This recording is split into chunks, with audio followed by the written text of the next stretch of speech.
atomic gigantification was a sweeping Japan nation when along came a dude with an ultra attitude, a Kamen Rider who's the greatest kicker of Japan. And of all, man, life's too short now, baby, to not talk big now, baby.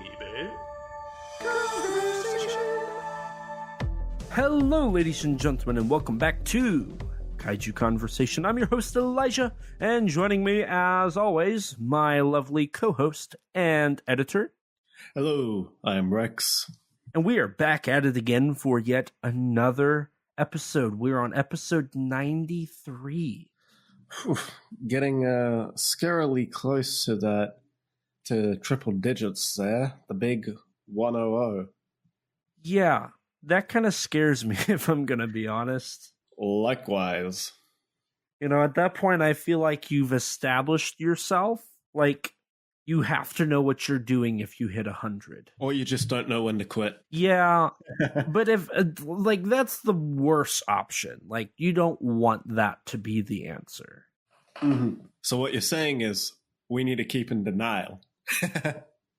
Maybe, well, based off of the numbers, apparently we do know when to quit because we're doing good, so we're continuing to go on. I see. So something about our personalities or something about us, you know, if you ask me, it's because my voice makes me fall asleep. I don't know if that's necessarily a compliment or an insult to our work. If anything, isn't that directed towards me? I'm either insulting myself or complimenting myself. Yeah, I know. And one is very self-deprecating and the other is very narcissistic. Yeah, but alas, how have you been, Mr. Thomas? You know, I'm trying to remember. I don't remember who this was. Oh, I do know who. It was some of my fellow kaiju friends. I was on a phone call earlier today, and they were like, "Elijah, have you been ignoring our phone calls? Have you been ignoring us?" And I'm like, "No."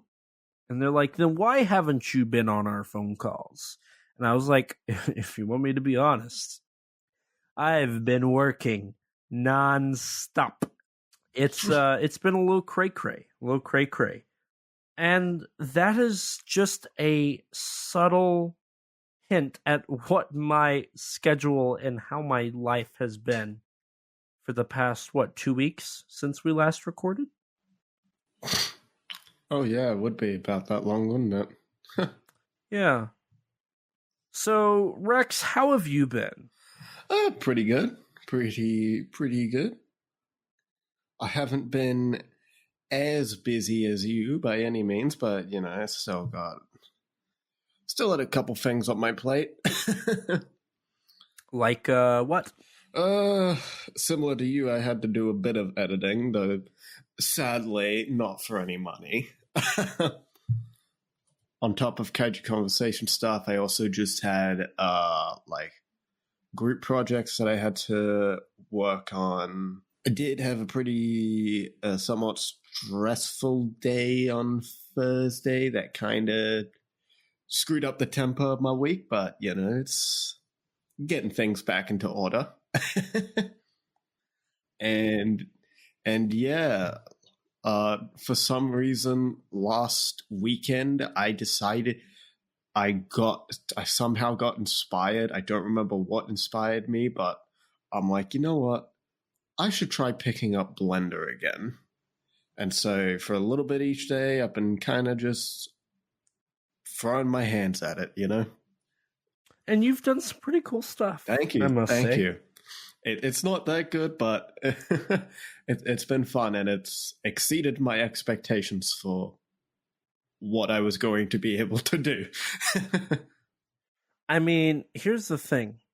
I don't even know, a thing about Blender. I don't think I could log in. Do you log in? Is there a sign-in process? No. I just loaded up on Steam.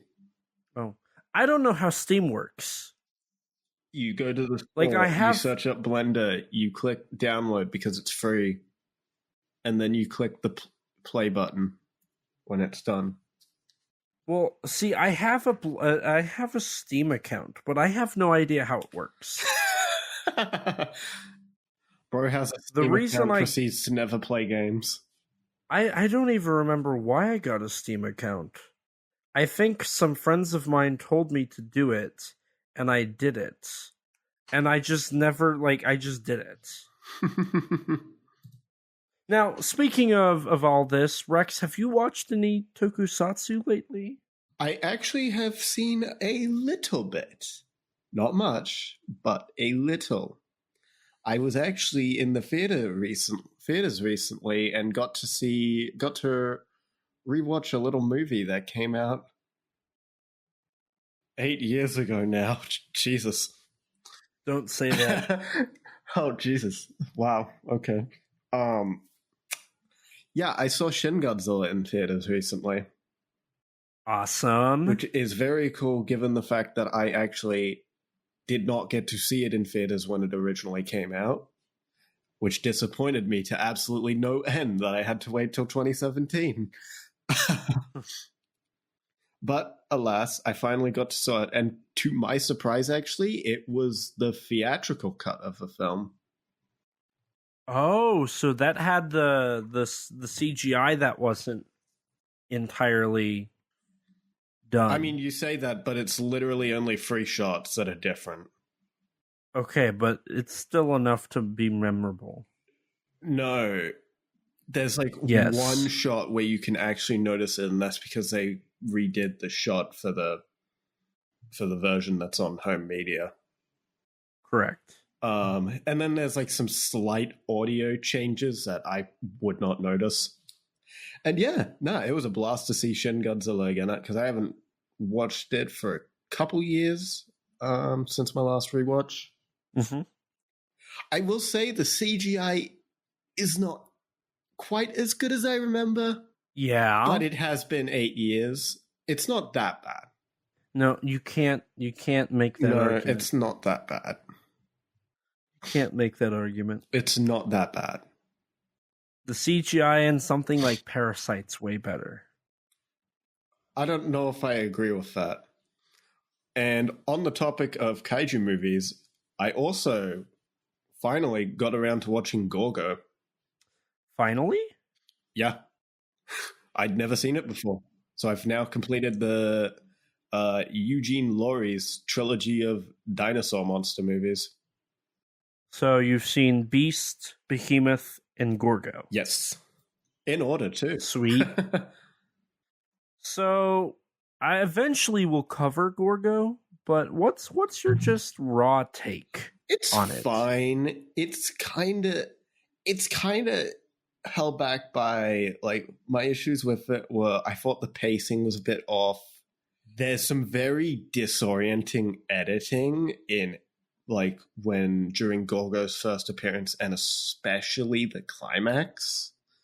That kind of I think it really sours the climax, the editing. It just the editing is a mess. And I will say there was some interesting ideas in the film that kind of surprised me. The film is about an Irish monster that is being stolen and appropriated by British sailors. Obviously it's kind of riffing off King Kong, but I feel like the Irish and British element of it is pretty interesting, knowing just a tad bit of the history, and especially a scene at the end where the mother monster, the ogre, destroys a sign advertising the an advertisement for Gorgo, specifically destroying the name. So I thought there was some interesting stuff there, but it doesn't end up amounting to too much, I think it's fine. It's a fine monster movie. It's not great. I feel like it just could have been better.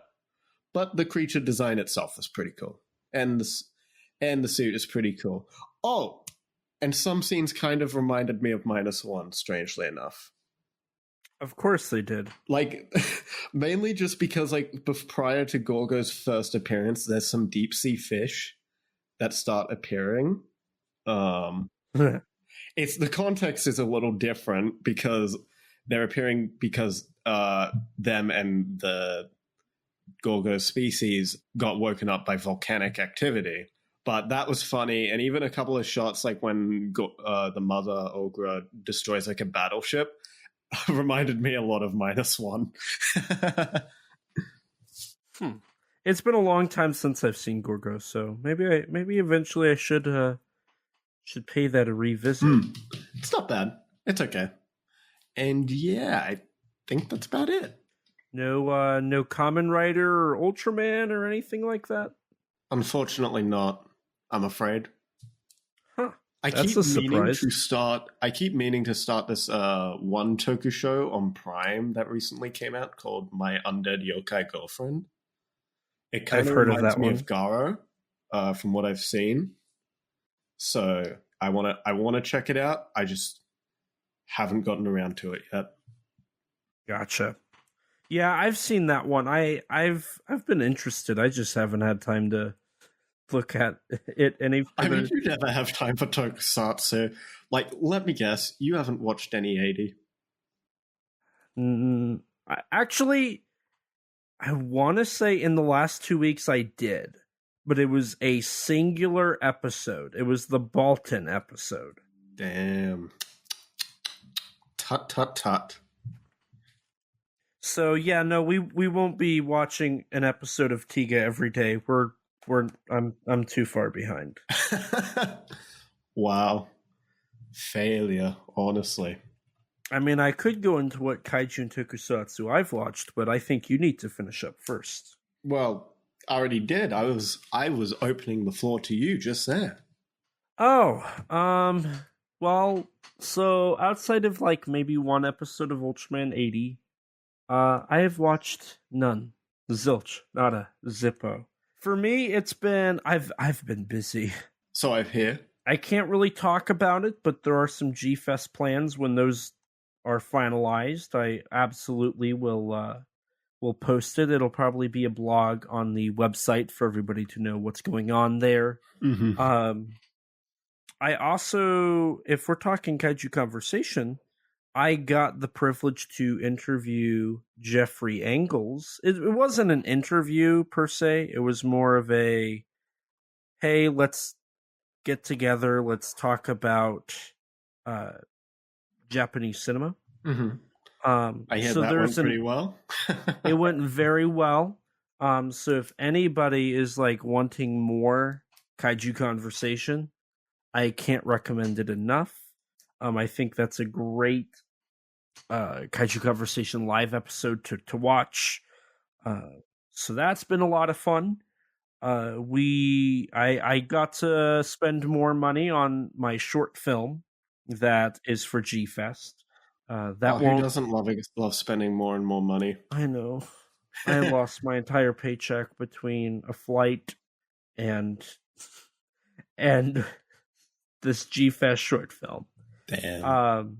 Yeah, it was a lot of money. So that's been going on, but I have been working a lot. And then I've also been working on SRS Cinema stuff, which, as it's been announced now, it's been Liverleaf. Mm-hmm. Yuzo, actually, as of this recordings, is apparently about to ship. Awesome. So, yeah, it feels weird because, like, I did that stuff now 5 months ago. Yeah, it's funny. I listened to the commentary for you, like, how long ago now? Like a few months back, yeah. Yeah, I want to say it was January when that stuff was finalized. Was it? Actually, January? it must have been like February or March.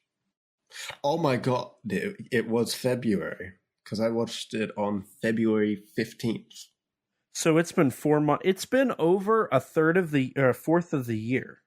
Well, almost. Probably like when this episode comes out, it'll be. But yeah, February 17th was the last uploaded thing. February 17th. It's pretty crazy. So, yeah, it's weird. And some of that was done back in December. God, that was even before my holiday. Jesus. Yeah, so it's really weird to think, like, if you look at it, I started working on it about half a year ago, roughly. And here we are, like, about half a year later, 4 months since I've been done, and it's now shipping. So, now it's officially official, like I'm a contributor to something official. Before this, it was like, oh, hey, there's this thing coming up that I've worked on. Now it's out. You can go to srscinema.com, get Yuzo the Biggest Battle in Tokyo on Blu-ray, and you could watch a video I cut together, footage I shot from the premiere, and listen to me talk about it. Really weird. I'm kind of nervous. I hope people don't tear it apart. I know, and I'm trying to think of how to say this. I know that there was an audio commentary on a recent kaiju film by somebody who I've never heard of. And I believe that was their first commentary as well. And on the commentary, they made some pretty, like, high assumptions for the film they were covering, trying to make it more than what it was. And some people the people who bought it, any art you put out there for like merchandising is 100% open to criticism. Mm-hmm. And I saw a lot of them saying, like, this is a stretch. This doesn't really fit in the context of the film. I hope people are like, dude, this is awesome. I mean, hey, I've given it a listen. I think it's pretty all right, all things considered. Yeah, I mean, like you said, you could tell where I was going, like what I was going for, which I think's good. I think it's good when you can tell the influence. I just hope people don't throw this is just discount bin, this is just knockoff. Like, I wasn't aiming for that. I wanted to be obvious where the inspiration came from, but I don't want it to be like, oh, this dude's literally just ripping this guy off. Mm-hmm. So, I'm hopeful. I would like to think, I would like... I already was well aware of your respect for the big influence on your commentary track. Yeah, so we're going to be hopeful. And outside of that, I did have a little bit of free time recently here on one of my days I had off. I got to go to a Godzilla event in my local area. Kind of unusual for where I live, so I was like, I'm not going to pass this up. So I went. It was this little, it was a tavern, and it was the 68th anniversary of Godzilla King of the Monsters, the American film adaptation. Have to clarify which American film. Yeah. And so essentially what it was they were having some Godzilla films play on their TVs while playing Godzilla music. It's basically just so people can come and hang out, spend money at this tavern, and chat with people that like Godzilla. So on one TV, they were playing Godzilla vs. Mechagodzilla 2. On their bigger TV, they had Godzilla Final Wars. And then over the speakers, as they should, over the speakers, they were playing the soundtrack to Godzilla King of the Monsters 2019. So they had this going on. They had the Funko Pop Godzilla game out for people to play if they wanted to. They had Godzilla coloring sheets if you wanted to color. They had some Godzilla-inspired drinks. And then on their menu, they had the Kaiju Burger, which I ended up ordering. It was actually really good. I ended up getting 2 of them. And so they had all that. They had some giveaways, which was, if I remember correct, if they had some giveaways. If you pre-ordered your ticket, you got like this Godzilla wristband. Now this is all like stolen art from Amazon Marketplace. So, you know, it's not like, oh, this is so cool, but it was cool. So you got a wristband. I got a wristband for being a pre-order. And then you got these little coloring pieces or coloring boards, and you got a sticker. Again, stolen art from Amazon Marketplace. You got a sticker you would have. After a little while, they started a competition, which was best kaiju design. I did not engage in said activities, but essentially, you would go up. You would be given a animal. You would be given like 3 character traits, and you would have to come up with something, draw it, come up with a name, and submit it by the end of the night. And you would win Actually, it's a fun challenge for artists. Yeah, and the winner would win I want to say it's like a 24-inch by 17 Godzilla 1954 poster. Just the ones you can buy at like Walmart for $5 or whatever. But hey, a free poster. They sell those at Walmart? What the heck? Yeah. Walmart's right now sell like Godzilla with the big wave posters, and they're selling Godzilla 54 posters. I hate your country. So they have that competition. You get the 54. And then the last thing was they had a trivia contest. There were 7 rounds of like 5 questions, and then there was a identification question after all of them. So it's 6 questions, 7 rounds. Well, the identification one sounds pretty easy. It was a little bit. So it was pretty easy. It was Showa, Heisei, Millennium, Hollywood, Reiwa, behind the scenes characters, and I'm trying to think, and I think just general Godzilla knowledge. Mm-hmm. So those were what the 7 rounds were. And like I said, 5 questions. There were some difficult questions in there, but there were some pretty easy ones as well. What was the most difficult question? Name. So there were 2 that come to mind. Exactly how many seconds was the Godzilla versus Zilla fight in Godzilla Final Wars? And my guess would be about 47, or maybe probably 35 seconds. My guess.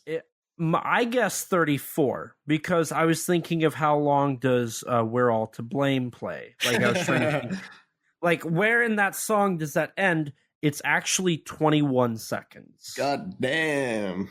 Yeah. And then the other one was how many puppeteers and how many wires were used to control the Biolante costume. Right. Which I want to say it was... Oh, God, I don't know how many wires, but I know it was about 30-ish puppeteers, roughly? I think it was 30-ish wires, 14 puppeteers. Oh, okay. Yeah, it's something that like would that. Make more sense, honestly. Yeah. It was... Or it might... It's something like that. I don't remember. I know one of them was 30-something. Yeah, that's the wires. And then, there were questions like, what's the name of the weapon that kills Godzilla in 54? All this. So I got most of these correct. The identification questions was... Fake fan. Well, I didn't know I guessed on the Biolante one. I was close, but no cigar. And then, whatnot. There were some technicalities that I didn't get points for, and a couple trick questions that they got me on. By that I mean there was one, and it was how many Toho licensed characters are in the MonsterVerse. I listed off all of them but Godzilla, so I didn't get that point. Yeah, but I got an extra point because one was what is the name of the monster that appears in Godzilla Raids again with Godzilla, and I put Anguirus, Angalus, Anguinus, Anguirus, and the Japanese katakana for Anguirus. Damn, bro really went extra on that question. And I got an extra point for it. And then, my favorite one was what's the last line that Ishiro Serizawa says in 2019's Godzilla King of the Monsters? And he said, I'll either take the Japanese or the English line. And I do both because I can do that. So he says, goodbye, old friend. And he says, I'm not going to try and do the Japanese pronunciation. And I say, under my breath, Saraba Tombeo. I think I say it quiet enough that he doesn't hear, but he says he's not going to say it. And the audience is like, come on, why aren't you say it? Try it. And he says, I can't do it, but he can. And he points and looks right at me. I'm like, oh God.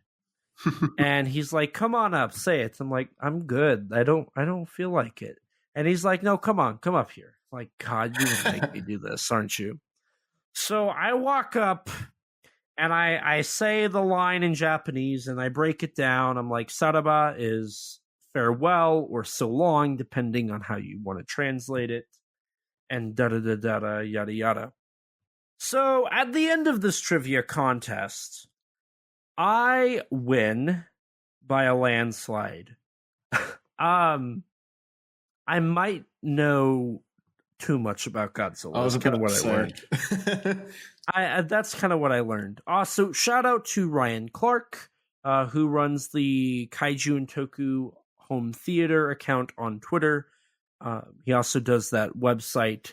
He was there. Him and I hung out. We talked. He was second place. And then another shout out to the Bond versus Godzilla podcast. The host of that show actually was there, and he got third place. Damn. So it was really weird to see another podcaster there. But so funny enough, the first place winner won the Funko Pop Godzilla board game. I didn't want it because I already have two that aren't even opened. So Ryan already had it too. So I wasn't going to offer to him. So I was like, okay, so whoever's third, I'll offer this to. So it was him. And so we talked a little bit. And I'm like, hey, so I got a proposition for you. So I already have two of these. And they're not opened. I'll trade you whatever third place is for this one. And he ended up taking me up on the offer. And I don't know what's third place won, because they just had us write down an email and that was it. Damn. And yeah, so I don't know what I'm going to win or if I'm going to get an email or what. But yeah, so I have that to look forward to. Got to talk to him. And then the people who also competed that were really trying came up to me and they're like, dude, you know everything. I'm like, I don't think so. But they're like, no, dude, you are a master at this. I'm like, well, thank you. It's kind of my thing. I gotta know this stuff. I didn't do a lot of shameless self-promotion. Just a little bit. Just a tad. Just a tad. Also, for the identification questions, anybody who got those right, that bonus question, you got a little mini bootleg Godzilla figure. So I got two of those. I actually won 4 because nobody knew the other 2.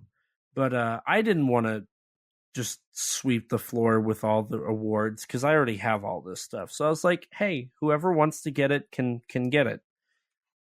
And then also anybody who was in this contest won a little stamp, so I got that as well. But I ended up staying later and just chit-chatting with the guy who ran it. And at the end of it, he was like, hey, so we have these leftover things, do a giveaway. Give them away. So I might try to do that. I might do it at G-Fest, to be honest. I don't think it's worth shipping out stickers, Right. but I will happily do a giveaway at G-Fest for these stickers so I don't hoard them. But that was a lot of fun. It was really cool to meet other Godzilla fans. It was cool to, compete with some knowledge. It was nice to know that I'm not stupid when it comes to the genre. Oh, when it comes to the genre, okay. Okay, sure. Wow, okay. What? Just saying. I see. Just putting it out there, I see. So yeah, that was like that. At the end of the day, it was a lot of fun. I enjoyed it, and I at the end of it, I offered them if they ever wanted to do it again, I would happily help with the trivia, and I'd happily, like anything else they'd want, I'd happily help with. So maybe something will happen, maybe not. We'll see. But outside of that, I do want to cover a little bit of news with you. And then we're going to have to transition here. First, it's not really news. We know this, but Godzilla Kong 3 appears to be 100% happening now. It's not officially greenlit, but probably will be. Yeah. A24 got Adam Wingard. I don't know why they'd want him. But... yeah, in that report, they said that that's going to be the project. So it sounds like it's going to be this A24 film, GXK3, Thundercats Face-Off sequel. Am I understanding that right? Yeah. Which it's crazy because Thundercats was announced like in 2019 or 2020, and Face-Off was announced in 2021 or something. Mm-hmm. So I think that's kind of interesting. And then Godzilla Fest Osaka happened. Yes. That's honestly, that's about all you can say. I mean, Noriko's mark on her neck was Godzilla cells. I don't really know what, like, okay.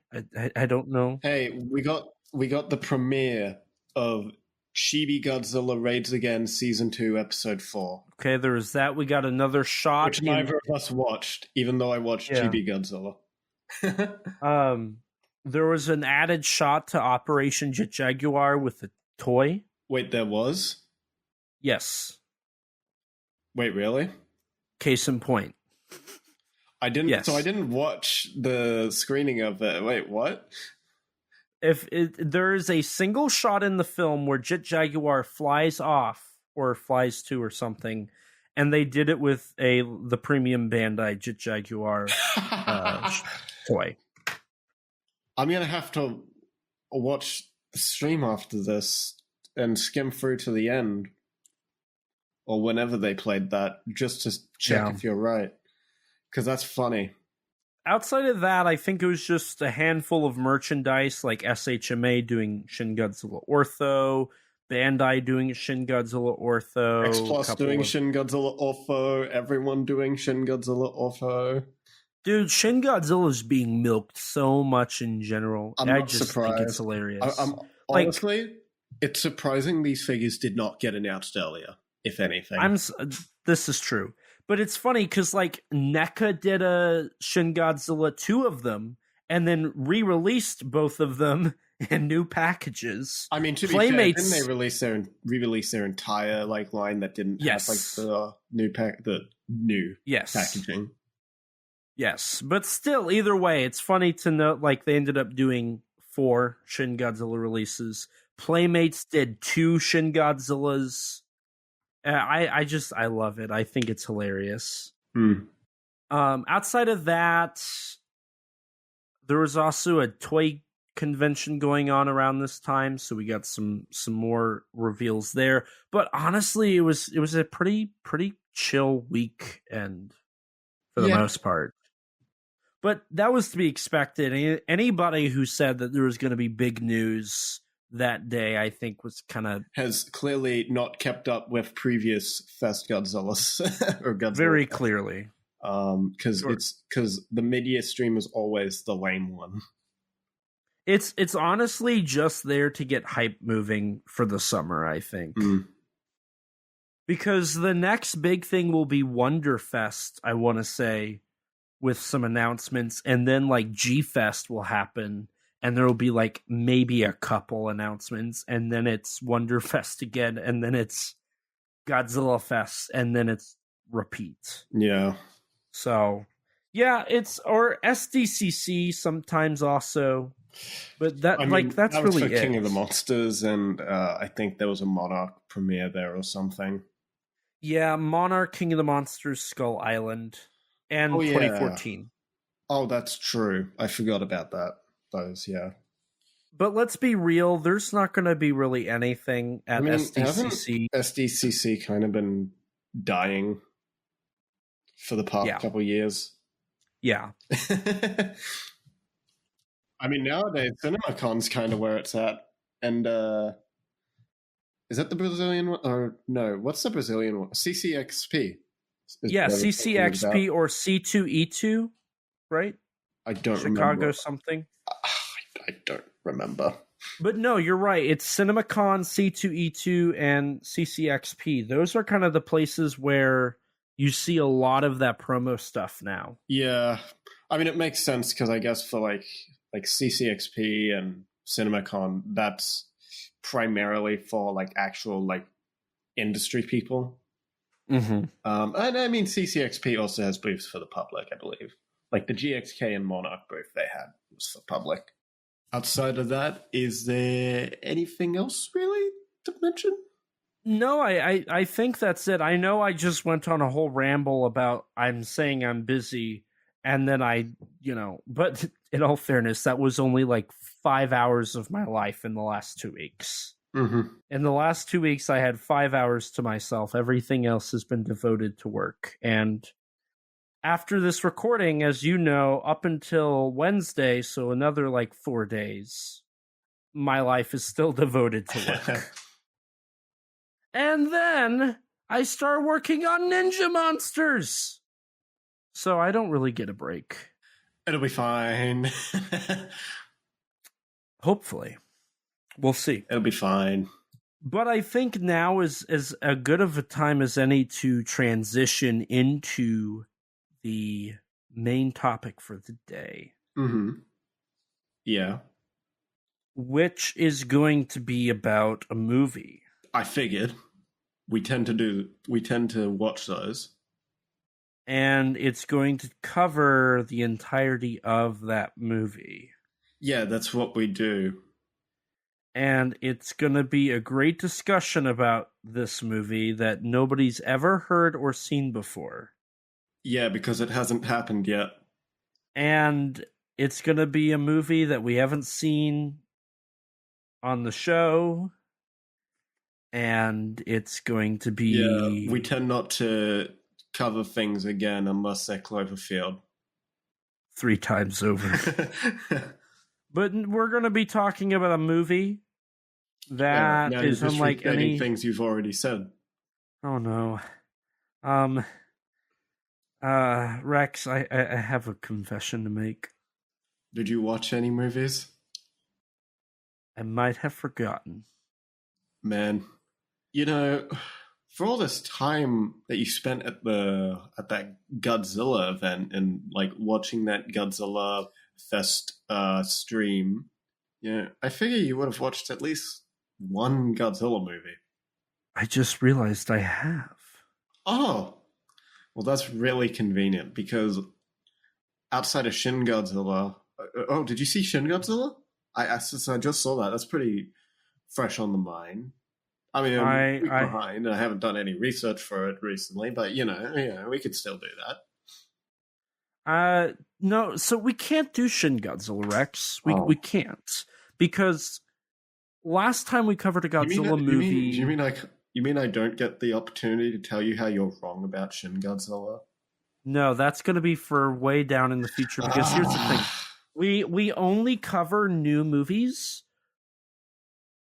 if they're new, like if they just come out. Mm-hmm. Outside of that, we have to go in chronological order. Well, then I suppose the next film would be the sequel to Destroy All Monsters.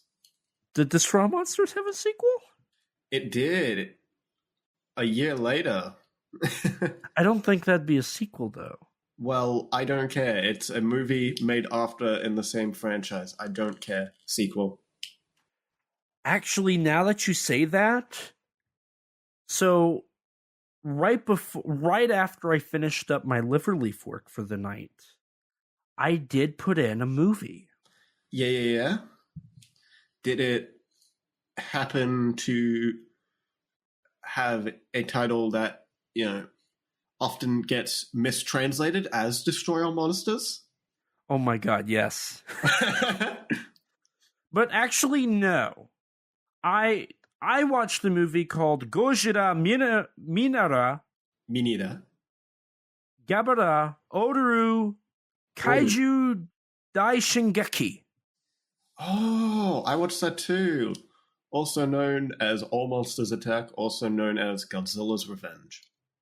Also known as Godzilla Manila Gabara All Monsters Attack. Also very briefly known as Minya, Son of Godzilla. Also very briefly known as The Terror of Godzilla. There's a lot of titles here for this movie. Yeah, well, there's a lot of titles for a lot of Godzilla movies, especially in the Showa era. This is true. So before I say what we're covering again, for the sake of reiterating, do you think there's a tiny X in between Godzilla, Manila, and Gabara, each of those names? No, because I don't remember that being in the title. It's not. I was making a joke. Very funny. Thank you.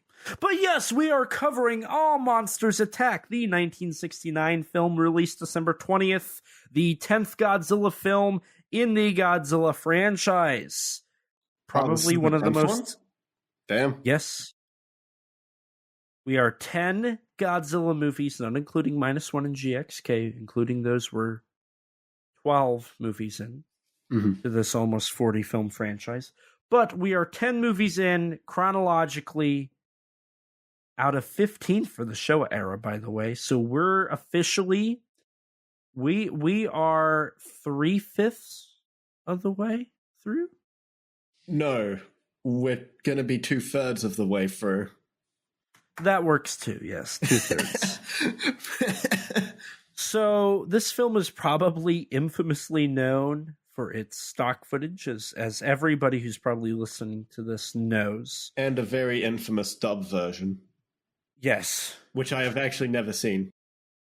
Really? Yep. So I've only seen this film twice. This is my second time watching it. It's actually the only Godzilla film I've only seen twice. Huh. So for me... GXK, technically, too. For me, it's probably... See, this was one I grew up with. This was one of the, 7 or 8 films that I watched initially. I didn't see this until I was about, 13. I want to say this was probably literally the last Godzilla movie I saw. Interesting. Yeah, for me, this was probably first 7. So, I saw it on VHS, and eventually I saw it on DVD. But I do remember, the Cinemassacre review. Oh, I remember that, yeah. And, I, for the longest time, remember that opinion and kind of agreed with it, that it was, an atrocity of mankind, making it almost unbearable to watch. I mean, what Godzilla fan from our era didn't, at some point, just parrot the opinions of James Rolfe. Yeah. So it'll be interesting to hear what we have to say upon our rewatches. It sounds like you're a little less seasoned than I am in terms of this film, but that doesn't necessarily negate your opinion whatsoever. So I am curious to hear what we have to say. I'm very excited to share my rewatch opinion. Interesting. And this continues to prove that this podcast is more beneficial than I realized. But before we dive into all of that, Rex, should we go ahead and give a brief rundown of the events prior to this film? Of course.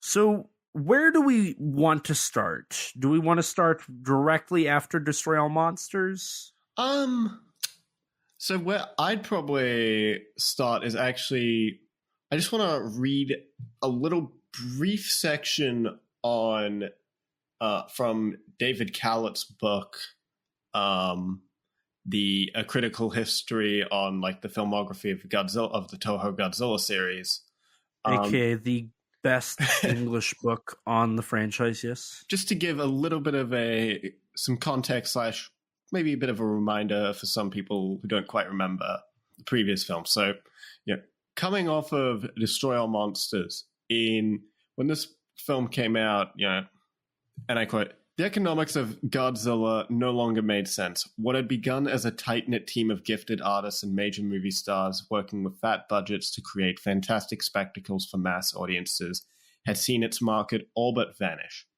Tsuburaya was on his deathbed, receiving honorary credits on films he never touched. Cinematographer Hajime Koizumi and assistant director Koji Kajita, both important collaborators of Ishiro Honda's, had been fired. Shinichi Sekizawa openly complained he had run out of ideas. Honda had lost interest as the films had become increasingly ridiculous.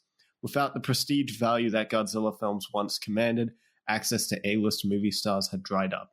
Competition from TV and other studios had splintered the monster movie audience. Partnerships with major American media companies like Columbia and AIP ended, shutting off a critical source of capital.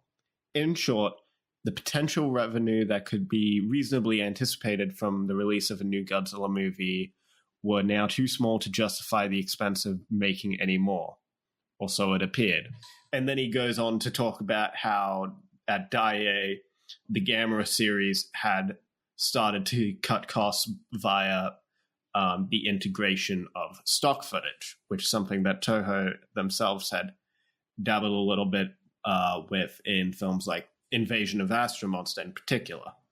Right, yeah, because the thing about it is Toho had already planned on ending the franchise in 1968. Yes. And, we go into deep, we go into that pretty well in our Destroy All Monsters episode. And at the time, Kaiju was kind of on its way out. It peaked in 67, but since then, it was just on its way out in 68 and by 69. It peaked in 67 in terms of, like, production of Kaiju media, where it kind of just got oversaturated. Because, I mean, bear in mind, at that time, like, Godzilla had been very consistently diminishing returns. Right. And 64, I would argue, is probably the height. Yeah, I would argue like 64, 65, yeah. So, and that's actually a great point that you just brought up, the fact that it was oversaturated, because in 1967, Toho did King Kong Escapes and Son of Godzilla. Shochiku did The X from Outer Space. Nikatsu did Gap of the Triphibian Monster. Mm-hmm. Toei, you had Ultraman from Tsuburaya on television. You had Ultra 7, which was Ultraman was wrapping, Ultra 7 was starting. Mm-hmm. You had a compilation movie for Ultraman in 1967. You had Akage Ninja, which was wrapping in 1967, that had some kaiju appearances in it. You had, I'm trying to think what else that Toei was doing.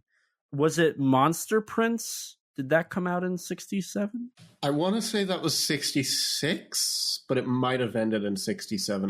You'd have to check. That sounds about right. If you want to be technical, there was also like Younguri that Toei co-produced, though that never got released in Japan. I mean, even though that didn't come out in 67, that just adds to the point that monster movies, monster shows was becoming a very saturated subgenre in Japan. Right. So you had a ton, and then in 68, a ton of these shows ended. You had Viras came out, Destroy All Monsters, Spook Warfare from Daiei, which featured a giant yokai, and then that was it. Mm-hmm. And then in 69, it came crashing down.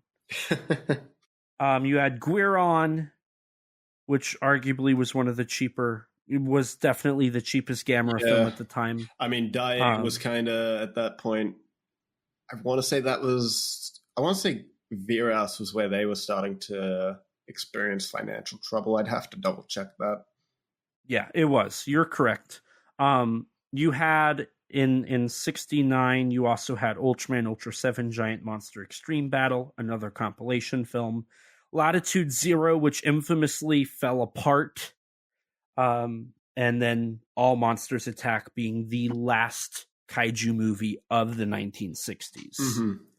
And then another thing to add on to this, not just with so this film wasn't just impacted by the fact that kaiju films and media was becoming an oversaturated subgenre, but on top of that, with the rise of television, cinema in Japan, Japanese film was being severely impacted by that and was not doing well for quite a few years in the late 60s, early to mid 70s. Right. Like that year, 1969 in particular, was a notable disappointment, and the actual box office of the year, I believe, was, from what I read, was considerably less than previous years.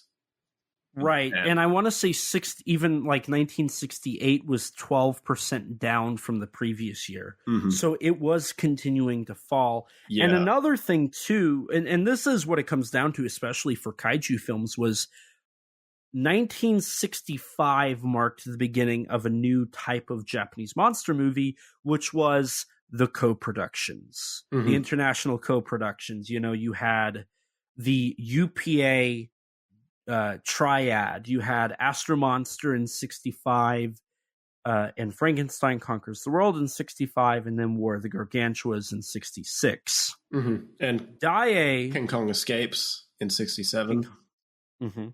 Daiei in 1967 as well, I believe. No, it was 68 when they started it with Viras. Yeah. In 1968, they made a deal with AIP to do, I want to say it was 3 films. So it was Viras, Guiron, and actually it might have just been those 2. It was just those 2. To have a co-production, guaranteed U.S. distribution. Toei, that was the whole reason they did Yongari, was so they could do a license to AIP, as far as I'm aware, because they were the international brokers for that film. GAPPA, you know, that was they banked on that getting a US release, The X from Outer Space, like that had Peggy Neal prominently in it. They were starting to really work and hope that US distributors would pick this stuff up.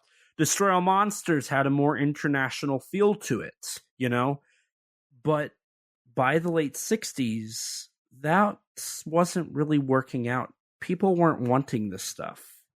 It would take 3 years or 2 years for All Monsters Attack to show up in America, because it eventually got released by Marin Films, not even one of the UPA or AIP distributors. Another, I mean, wasn't lesser it also known. that didn't Destroy All Monsters only come out in 1970? I want to say in the US. So that was before this film came out. So Toho wouldn't have gotten much of any American money from that until afterwards. And even like Astro Monster came out in 1970, but that was a paid upfront deal, so Toho didn't really lose that money. Right. But when it did come out, Toho did not get anything from that. You know, by that point it was too late. And the idea of Godzilla films in theaters wasn't really a huge thing. Godzilla's Revenge, as it was titled, as we established, was released on December 8th, 1971, double billed with Island of the Burning Damned. which is a film that probably did not, it was a Peter Cushing, Christopher Lee horror film, did not line up with this film at all. They even went the extra mile. They didn't even edit Godzilla's Revenge. They just dubbed it over and did new title sequences. It was the first time they had a completely uncut Godzilla film from Japan.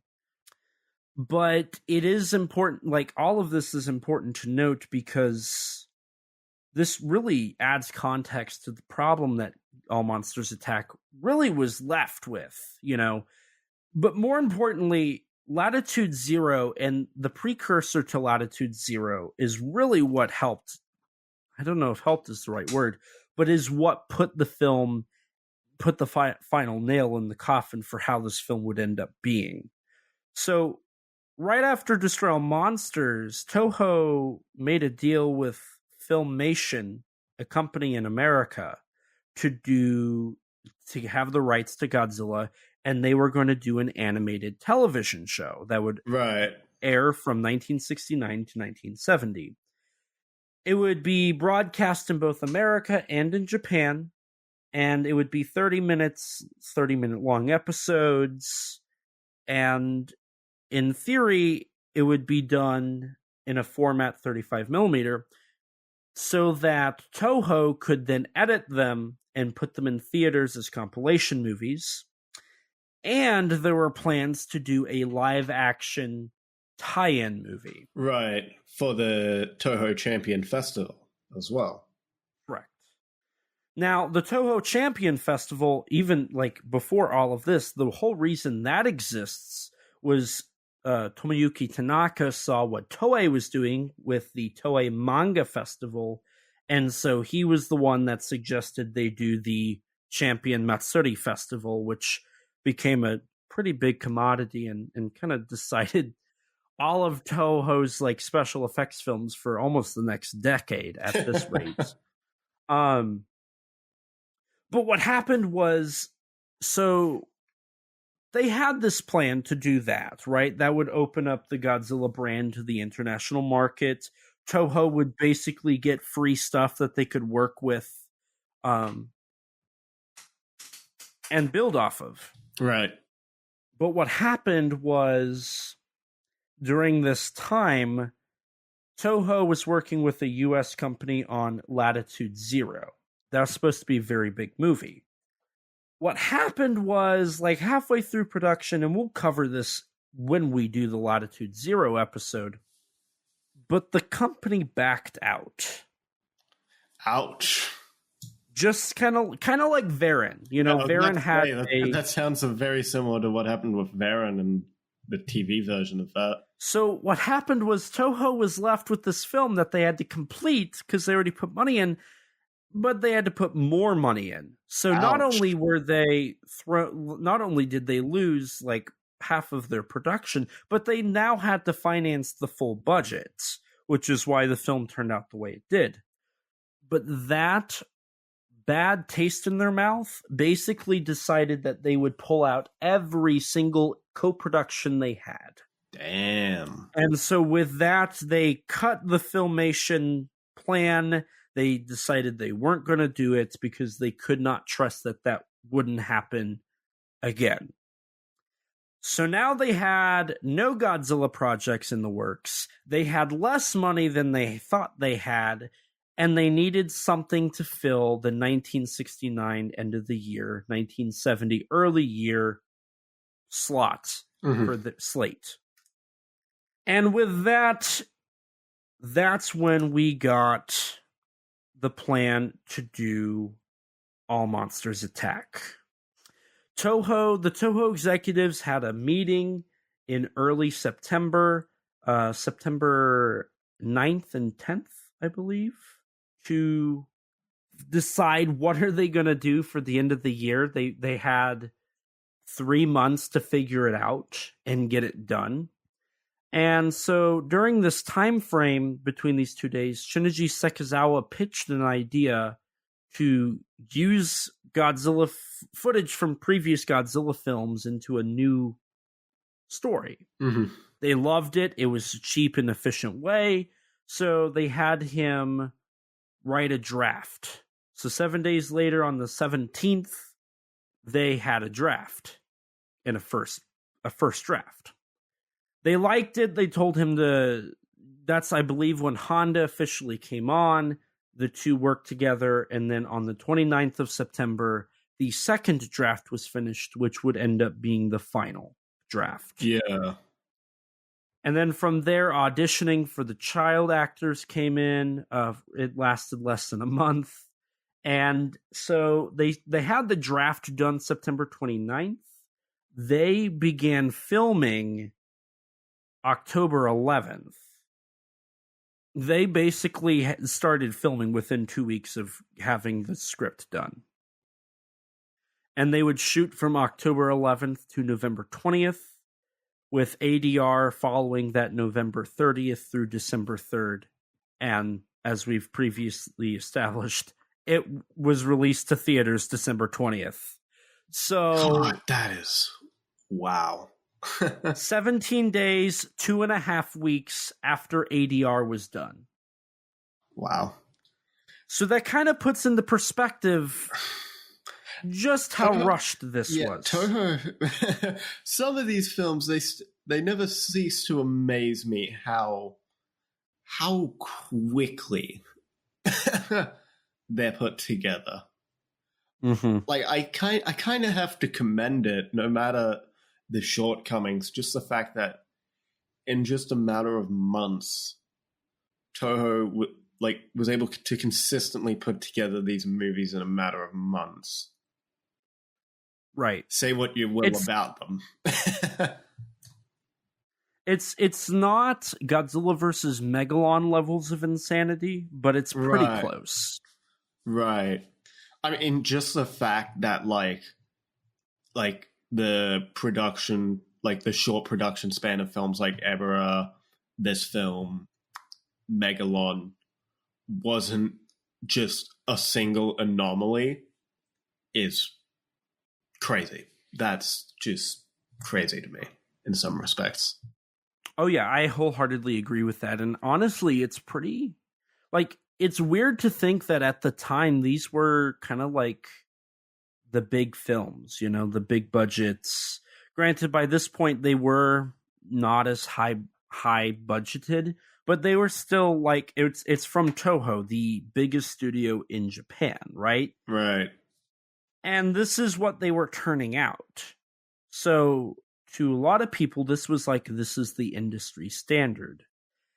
And it was like, by all means, like crazy rushed projects that really had no time to breathe. But with that context, it makes sense why, you know, the films that at one point were 80 to 90 minutes long suddenly became less than 70 minutes. All Monsters Attack clocks in at 69 minutes. It's not a very long film. Yeah. Now, it's also important to note, this was the first time they had done this. You know, by the time Megalon came around, they kind of they were in that groove of like, okay, we have 2 months to churn out a film. The crew behind it, outside of the director, was pretty well like acquainted with that concept. Mm. So for them to be able to do this was kind of crazy. But this is what got the ball rolling for that idea, that concept. Right. Now, some of the stuff that initially was in the script to occur, but later would get cut, was the fight with Ebera in the film was originally supposed to be Odaku. There was also supposed to be a fight between Godzilla and Gorosaurus, a fight between Manda and Gorosaurus. Rodan was originally the character that Kamakris later replaced. And even like Mothra, an adult Mothra, was supposed to appear. Yeah, I read that in one of John LeMay's books that they were going to have new footage of the adult Mothra and even the Gargantuas. Yeah. Which was pretty surprising to me. There was also supposed to be a new fight with Kumonga filmed, and one of the characters that was made for All Monsters Attack would just be put on the back burner. Megalon was originally a Monster Island character that was what Gamera would later become. I mean, an idea for that would evolve into Megalon. Right. Rather than Megalon as we know him today. Correct. As it was a mole cricket motif that eventually evolved into Gebara, which then became more of a frog. And after the release of a film in Japan called by the title of Gebara, Gebara was renamed to Gabara and became the monster we know today. Apparently, having his suit being, or at least the head being made from a pre-existing Godzilla suit, which makes sense when you look at it. I definitely noticed on this watch that the face is very similar in the snout and the eyes to Godzilla. Yeah. If I had to guess, they probably would have used the 64 suit or one of the suit heads. That's what they would have to have done. Yeah, because it resembles that the most. Yeah, and it's like the Astro Monster and the 67 suit go on to be used in the next two films, so it would have to be that one. Or alternatively, I don't have any specific sources for this, but alternatively, it could potentially be that they used the 64 mold, which was at this point still in use, like up until Destroy All Monsters. For the Destroy All Monsters suit, they always use that head sculpt, right? Like the mold for it, and then would build on top of it. So I speculate that perhaps that's what they could have done for Gamera, depending on the state of the 64 head, both of them at that time. Well, it's important to note that the 64 head was used for Gomez in Ultra Q, and because of how modified it was, they took it off and they reportedly had thrown it out and replaced the head of the 64 suit with the 65 suit. Mm-hmm. So 64's head by this point would have been off and just kind of laying around somewhere.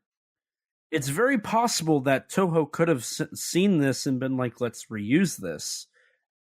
And with it being modified already, they could just build off of those modifications. Yeah. Like the horn that we do see on the top of Gamera. Yeah, I mean, I could see it being either or. Right. I'm just speculating on if they used the mold or not, because by this point it still had been a good few years since that, since the 64 suit was made. So like, it probably still would. I guess it would probably still be in a usable condition if the Astro Monster suit was still being used as a water suit in Hedera for one scene. So I guess that makes more sense now I think about it. Now, I have one more thing. Rex, do you have anything else about production before we slide into my last thing here and then into the film? Not on production that you haven't already mentioned, no.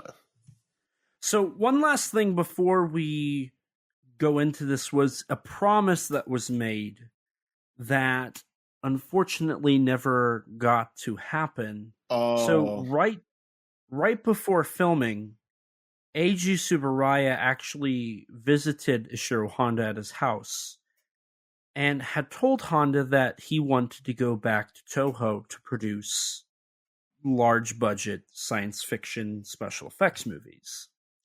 And he had asked Honda to assist him with this. And they had planned to, once All Monsters Attack was over, go to Toho and pitch some new fresh ideas to produce some new fresh films with a more brighter outlook on the world to bring hope and joy to the younger audience members, something that even Honda was wanting to do. Now, the way that pitch sounds to me, it probably would have left Godzilla behind. Yeah. they probably would have retired the character and tried to bring something new, and fresh. From what I remember reading on that, it was like they wanted to do something that wasn't a monster feature for that idea. Which would have been interesting to think about that. That concept, that idea that, after 1969, there's a world where the creators of Godzilla found a way to put the character to rest permanently. And would have their last hurrah or hurrahs together on a non-Godzilla work. But that did not come to fruition. Jumping ahead after the film came out. So during production... a month after it came out, really. Yes. During production, Eiji Tsuburaya fell ill and was bedridden. Now, according to Honda, he did still work on the film a little bit. He apparently supervised editing, had some early input on what footage to use. He still gets a credit for director of special effects. It was more in line with honorable mention, as Teruyoshi Nakano and Ishiro Honda would be the ones overseeing the special effects sequences, Honda directing, Nakano actually filming. I mean, I guess that's another thing this film's kind of important for, is that this is the first film where Teruyoshi Nakano really starts to take charge on the effects, I suppose. This is true. This is very true. And it's very obvious in some scenes. And I love it. Which we're going to talk about that because that's where my brain automatically went. But what happened is Tsuburaya fell ill. And for anybody who doesn't know, so initially the plan was for them to work on All Monsters Attack, and then they were going to do Space Amoeba. Tsuburaya couldn't work on Space Amoeba at all, period. He worked on All Monsters Attack. He got the director credit for special effects. A month later, he passes away from cancer. So, All Monsters Attack is the last time that Ishiro Honda and Eiji Tsuburaya got to work on a film together. Which is very important to note because just 2 years prior, and I think Destroy Monsters too, Toho was specifically pairing the two up. They were the A team. Yeah. Whereas Fukuda and Arikawa were your B team. And so Toho lost half of their A team. But more importantly, Honda lost his right-hand man for these special effects films. And touching on Space Amoeba and just kind of putting into some context, for Space Amoeba, they wanted to put a in loving memory of Eiji Tsuburaya at the end of the credits. Toho said no. And with that, Honda left, and most of the special effects crew that had worked on all previous special effects films quit. Yeah. So you get this interesting double feature of All Monsters Attack and Space Amoeba, both films that primarily take place on an island, being the last hurrah of the old guard. This is the last Godzilla film that had most of the people from the height of the Showa era working on it. Right. Which, in a way, makes it kind of novel that for most of the film's runtime, the effect sequences are stock footage from previous films. Almost a best of the late 60s era. Which is an interesting perspective to have, I think. An interesting, if bittersweet, perspective. Yeah. Now, before we dive, because I think if we dive any further there, we're going to start getting to our thoughts. Why don't we dive into the film itself and start talking about that? I think that's a great idea. So do you want to start us off on the last 60s Godzilla film Kaiju Conversation will cover? Sure. So we begin our movie with a title card to a song that I had completely forgotten existed. Yeah, it's... Correct me if I'm wrong, but this is the first of the... There's a song for every movie that comes out. Yeah, trope. I want to say so, yeah. Yeah, because the Stroll Monsters didn't have one. Ebra did, but it was the Mothra... Right, I don't count that. Right, that's more of the whole goddess thing, you know. Yeah. Chants and whatnot. It's like I guess it technically would count, but I don't think of it alongside like this and Savior for the Godzilla March. Yeah. The Godzilla March, yeah. Now, correct me if I'm wrong, but the reason they included original songs was kind of because of the television scene at the time. Presumably, I mean, interestingly enough, the composer of this film is the composer of Ultraman. And it's very obvious. Yes. By the way. Yes, it is. And I'm pretty sure there's even some Ultraman sounds in here as well. Yes, there is. Yeah. This song is kind of grating. Yeah, it's... So there's moments in the song that I think are kind of nice, but for the most part, it's a female voice kind of screeching into the microphone. Yeah.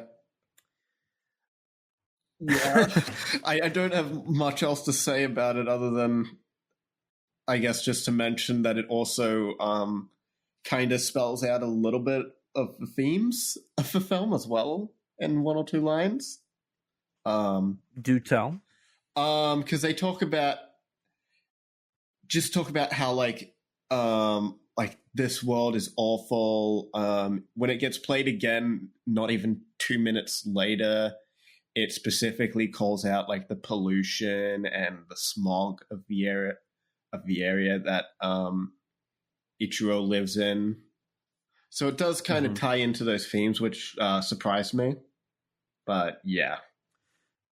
Yeah, and during this title sequence, we kind of get a look at what's to come because we do get a lot of stock footage.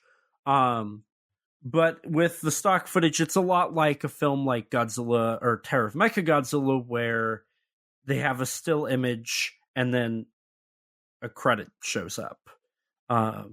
Both directed by Honda. I think it's interesting that that's how they open the film, is by look back, true, actually, or a look forward, depending on how you want to interpret it, of previous films, and then freeze framing with the credits. I just noticed that. I thought that was kind of an interesting mirror that the two had. I hadn't thought about that, actually. But after the this opening sequence, we get introduced to our main character, Ichiro, walking home. In a pretty depressing city. Yeah, I read that they actually went and did not even like color grade these sequences because they wanted it to just look dull and dirty. Yeah. Which is effective, I feel. I agree. I feel like, and I don't want to get too into this too early, but this film has very depressing undertones in it. And this, like, just the environment that Ichiro lives in really, like, just really helps establish that. And just a lot of the wide shots on that, shots of all the traffic, which at this time was a very common sight in Japan. That's one thing that's really prevalent, is that depressing undercurrent. Yeah, and one of the interests. So Richard Pusatari calls this out in his commentary, but the way the cars are shot is to give them more of a larger, menacing feel. And something I noticed myself, and the movie uses this to its narrative, but I could kind of tell outside of just the call out they do, there's sounds that sound like the cars make sounds that sound a lot like Kamacuras and Godzilla. Yeah. I mean, the film calls out to it later when, like, some of the cars sound like Manila. Mm-hmm. And I think that's a very nice touch to the sound design work here. But yeah, during this opening sequence, we're introduced to Ichiro, our protagonist, as well as his friend Sachiko, and a group of bullies led by Sanko, also known as Gamera. Now, it's important to note that before they even meet up with the bullies, Ichiro crosses paths with his dad. Right, played by Kenji Sahara. Who, during this opening, and I think this is important for the end, once Ichiro walks away, his dad talks about how he's a latchkey kid, which was a hot topic at the time. Right. The whole concept was Japan was out of its prime of the booming economy they had. They were transforming the country to more of an industrialized country. Yeah.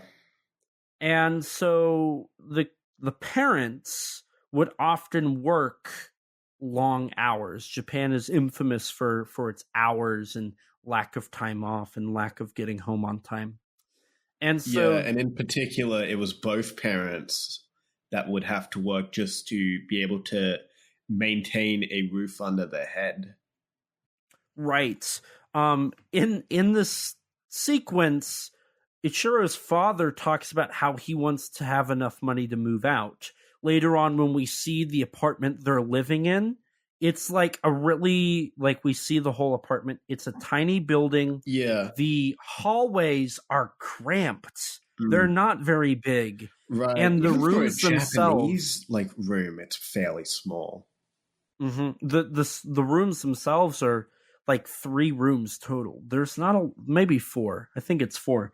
There's not a lot of space, and Honda makes every shot in these apartments very tight. Right. And something else I'd heard before, I cannot for the life of me find a source for this, so this is a little erroneous.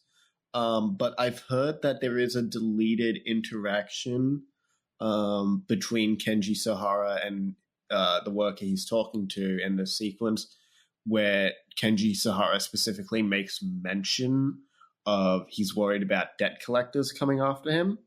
So, yes, I remember reading about that, yeah. Yeah, okay.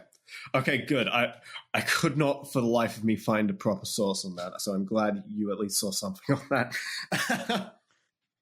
Which, that line alone adds so much more to this. It's like... Right, I wish that wasn't cut. I agree, because that would explain why Ichiro's mother ends up working overnight as well, right? They need the money. I mean, it doesn't need to explain. It just I feel it further emphasizes their situation. Yeah, it adds more context, and it makes it more important for why they're doing it outside of, oh, we need money. Right. It's not a bad thing. I just think it would add another layer to it, and I love layers. But the whole idea of the latchkey kid was the parents would be gone, the child would have to grow up on their own or with a grandparent. Right. Now, All Monsters Attack explores the idea of what if there is no grandparent? Right, with Ichiro relying on the neighbor who's a toy maker. Who, oddly enough, for the majority of the film, takes a more father-like. Right. He's the Image. closest thing to Ichiro as a parent in this film, because his father and his mother are largely absent. I mean, Kenji Sahara and his mother only appear in like maybe 2 scenes, and they never appear together either. Correct. Which is also worth noting. And that's something Richard Pusatari is very quick to note that Ichiro and his father never share the same scene until the end. But the 3 of them never share a single frame together, and the parents never share a frame together. Yes. So I think it's but Ichiro shares a scene with his mother and his father, both independent of each other. Right. That's interesting to note, that the family is not able to be like, they are broken up. We don't even see Shinpei, the toy maker, with either of his parents at all. Yeah, I mean, the most we get is one scene where Ichiro's mother calls Shinpei, and that's about it. Right. So I think it's all very interesting to see in a way, not to get personal here. It kind of, I can kind of relate to it. See, I can't relate to this personally, but I do have family members who've been in very similar situations, where both parents work heavily. So like by the time one gets home, the other is asleep, and vice versa. Right. Which unfortunately in their case ended up leading to a divorce, unfortunately. And see, for me, so like my mother and I, she works the morning to early evening. I sometimes work that similar shift, but I also do the afternoon to the night. Mm-hmm. So there's sometimes where our schedules are completely flipped. Right. But to add on to that, because I do, the podcasts and SRS Cinema and all that, there's days where like I don't see her, I don't talk to her, I don't interact with her, and we live, Right. And so there's some days where like I'll go visit my mother at her job, and she'll say, "Oh, it's good to know you're still alive," because we don't see each other. We don't talk to each other. Mm-hmm. Because of how extensive our work is. Me in general with my family, like that's how it is. Right. Me and my social life, like I work so much, I don't see or talk to people. It's funny that in the beginning of this episode, I legitimately am like, very relatable film for you. yeah. Like I'm literally so busy, I don't see or talk to anybody because I'm working all the time. So it's really funny that the opening of this episode is a whole ramble about how I'm doing 50 things and everything kind of just one right after the other. So for me, it's a very relatable film in that regards. And, when I grew up, my mother was always at work. I never really got to see my mother. So I can also relate to Ichiro in that regards. And I think, and this is something I'm going to get to towards the end because I think it's really relevant. I think partly why Godzilla fans don't necessarily like this movie is it's a really good representation of Godzilla fans. We see it with Ichiro relating, the sound of the vehicle to Manila. And we'll talk about it furthermore, but I think that's something that Honda really nailed, showcasing kind of what Godzilla had become at the time. And I think that's a very interesting thing to note because I think that's how All Monsters Attack continues to be a timeless film, is how it continues to stay relevant through time. Mm-hmm. But that's going to be at the end. I have a note here for that. So we'll get to that. But going back into the film, Ichiro and Sachiko run in with Gabra and his gang. after he finds a vacuum tube, which I don't understand the whole interest in the vacuum tubes. They're kids. It's just a random object. But they're surrounded by the gang, and that's whenever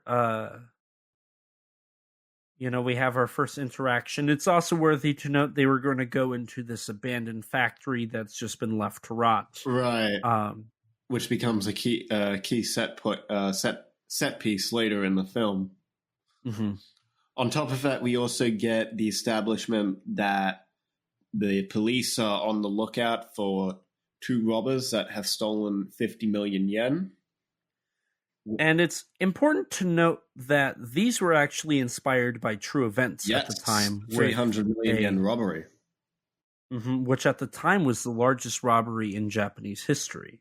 Yeah, and then following this is where we're actually introduced to the toy maker Shinpei, who's is it? Yeah. After like the robbers and the bullies are all established, we're introduced. Oh, gotcha. Yeah. Yeah, because Ichiro goes home after their interaction with the bullies, and Ichiro loses his vacuum tube. Yeah. It's when we get our introduction to him. And the supercomputer? It's just a personal computer that he's like trying to make. It's not a supercomputer. Well, it's kind of funny. Time it would be crazy, I imagine. Yeah. Like it tells you stuff that you want to know, kind of like a certain Siri.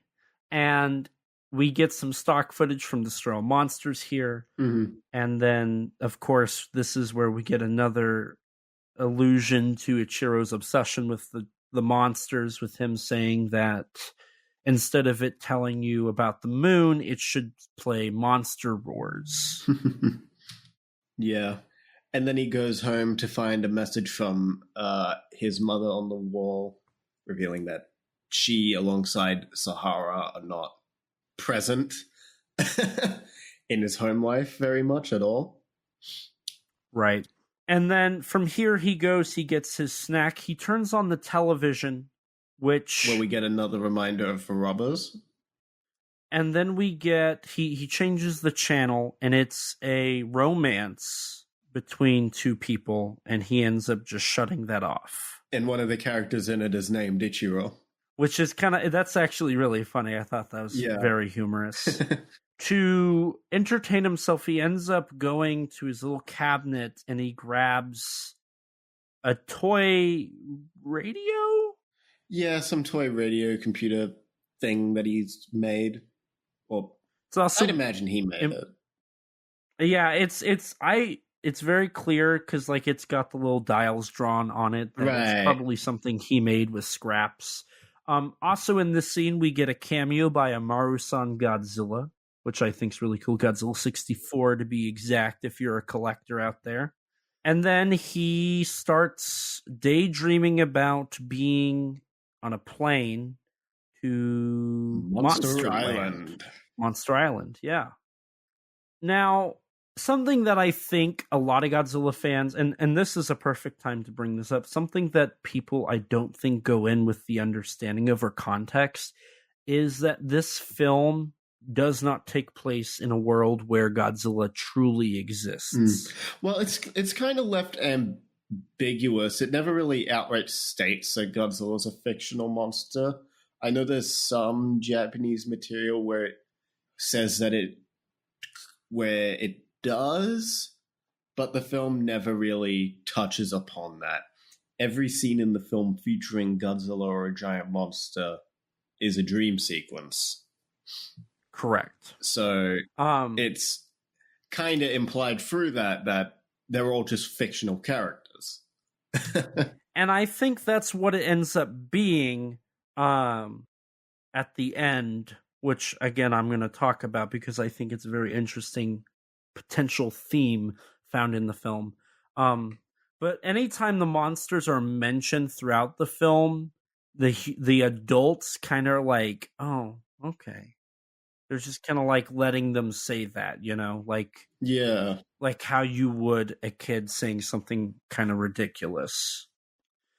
Now, And I this suppose is if where the we get monsters were real, they'd probably the reporters at the end probably would actually know who Manila is. correct. Thinking about that now. Now, in the film, speaking of the kaiju, Ichiro lands on Monster Island, and we're immediately brought into some stock footage from Son of Godzilla, with Godzilla fighting the Kamacuras. Yes. Which, I'm going to be honest, I forgot, or it's not I forgot, I didn't realize how I didn't realize how the stock footage utilized doesn't really bother me. It's pretty non-intrusive, all things considered. Like, Yeah. I don't know. It's like it doesn't really do a lot for me, but like it really doesn't offend me either. Right, maybe and it's because I already knew going. I think it's worth noting that like you and I obviously have both seen this film before. We're very aware of its infamy. So the impact of just the fact that like more than 50% of the monster action is recycled material is probably going to be a little less bothersome for us. Right, and the fact that we're spacing all these movies apart as well probably helps too. Yeah. In a marathon setting, I think this would annoy me more. But in this, just watching it on its own, the recycled footage doesn't really do much for me, but it didn't particularly bother me. Like, I like seeing Godzilla. Right. And I think part of it being here. I think part of it too is the fact, so like, as an example, the stock footage used in Invasion of Astro Monster kind of knocks the film a little bit, right? Because it's splicing it in between new footage and old footage, kind of sandwiching it and making it stand out. The thing that Godzilla's All Monsters Attack does right is the new footage is not prominently throughout these sequences. For the most part, it's just utilizing stock footage. And when there is new footage, it's prominently there. Right. And outside of a couple moments where they intersperse a shot or two of the 68 suit walking through, and then just transitions from the Astro Monster to Son of Godzilla suit. Right. Because there's a couple small moments like that where you can tell it's a little bit of new footage. And, credit where credit is due. Like, it's not like, say, Godzilla vs. Gigan, where the constant cutting between stock footage and new footage is very, very glaring, very kind of distracting because of, like, all the day for night adjustments in Gigan, right? With that stock footage, or even like in Astro Monster, how like it's clear, it's very clear as day when like stock footage from Rodan is being used because of like the fact that it's extra grainy because it's footage that has been cropped, from a 10-year-old movie, almost 10-year-old, whatever. So yeah. It has a little bit of an advantage in that regard. And even for some of the stock footage in this film, where sometimes there would be like continuity errors in their usage, they do kind of try to cover it up a little. Like, probably the most obvious example of this is the Kumonga fight scene where so Manila is a prominent character in this film, obviously. But in that fight scene in Son of Godzilla, when Godzilla shows up, Manila's webbed up, and multiple shots of that scene, of that moment, are used in this. But Manila is, for the most part, outside of one shot where they forget, Manila is covered up by a rock, which is kind of like what they did in Destroy All Monsters, I think, with Kamacuras. I think they Did they? No, they do not. Fun fact. One of the questions in the trivia for that Godzilla event I went to was, what monsters appear in Destroy All Monsters? Huh. And he said 8. And everybody got 7, and they're like, what's the one that was a mistake? And I'm like, it's got to be Kamakris, because they use Son of Godzilla footage. Yeah. And yeah, that's right. Actually, yeah. No, I was thinking of. I think I was thinking of Manila getting erased in this one, probably. I guess. yeah. God, I should remember this. We rewatched Destroyer Monsters, and I'm pretty sure we talked about it. God, I should remember. But yeah, and even like later in the film, like Godzilla, for the most part, we see him in like this foresty environment. But then they end up cutting. They spend a bit of time with Manila and Ichiro for a bit, and then when we cut back to him, it's Astro Monster stock footage. But because the last time we saw him, he was in like a foresty area, they add like at the bottom of the screen, they add they superimpose some trees into the foreground, so that it's a little bit more a little better continuity visually. Granted, they drop these trees in every other shot. They're never seen again until we cut to new footage. But, there was an attempt there. Right. To maintain visual continuity. Right. Now, as talking about the stock footage usage and continuing on with the story, after the fight between Godzilla and the Kamakris, Ichiro climbs up a tree, which we then get some stock footage from Destroy All Monsters with Gorosaurus, Manda, and Anguirus. Yep, some little cameos. And then suddenly we get the giant condor fight again. Still as crazy as ever. As poorly edited as ever. And, Godzilla kills the giant condor very quickly and then dies. Although in this film it's called the Giant Eagle. Right, I noticed that. They changed the name. I thought that was interesting. Although in the Criterion Collection they just call it their subs just call it the Giant Condor.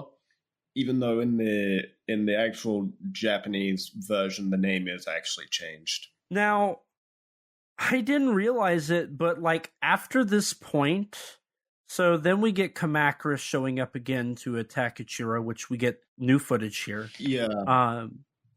Ichiro falls into a hole, Kamakris looks down, and then he walks away. The only new footage of one of the monsters that isn't the free in the title. Right. And I realized that we're already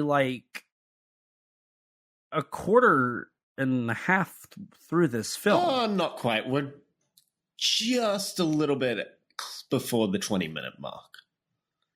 But in a 70-minute movie, we're already less than an hour left. I honestly forgot just how breezy this film is. No, I was kind of surprised when the film ended. I'm like, oh, it's over already. Yeah, I genuinely had forgotten this was only 70 minutes. I thought it was about 80 or 90 minutes.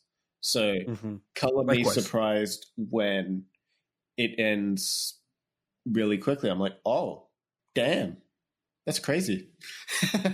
Yeah. And I don't know why, but I seem to always remember thinking about my previous viewings of it. It always seemed to overstay its welcome. Maybe but now it's wait a minute. Maybe.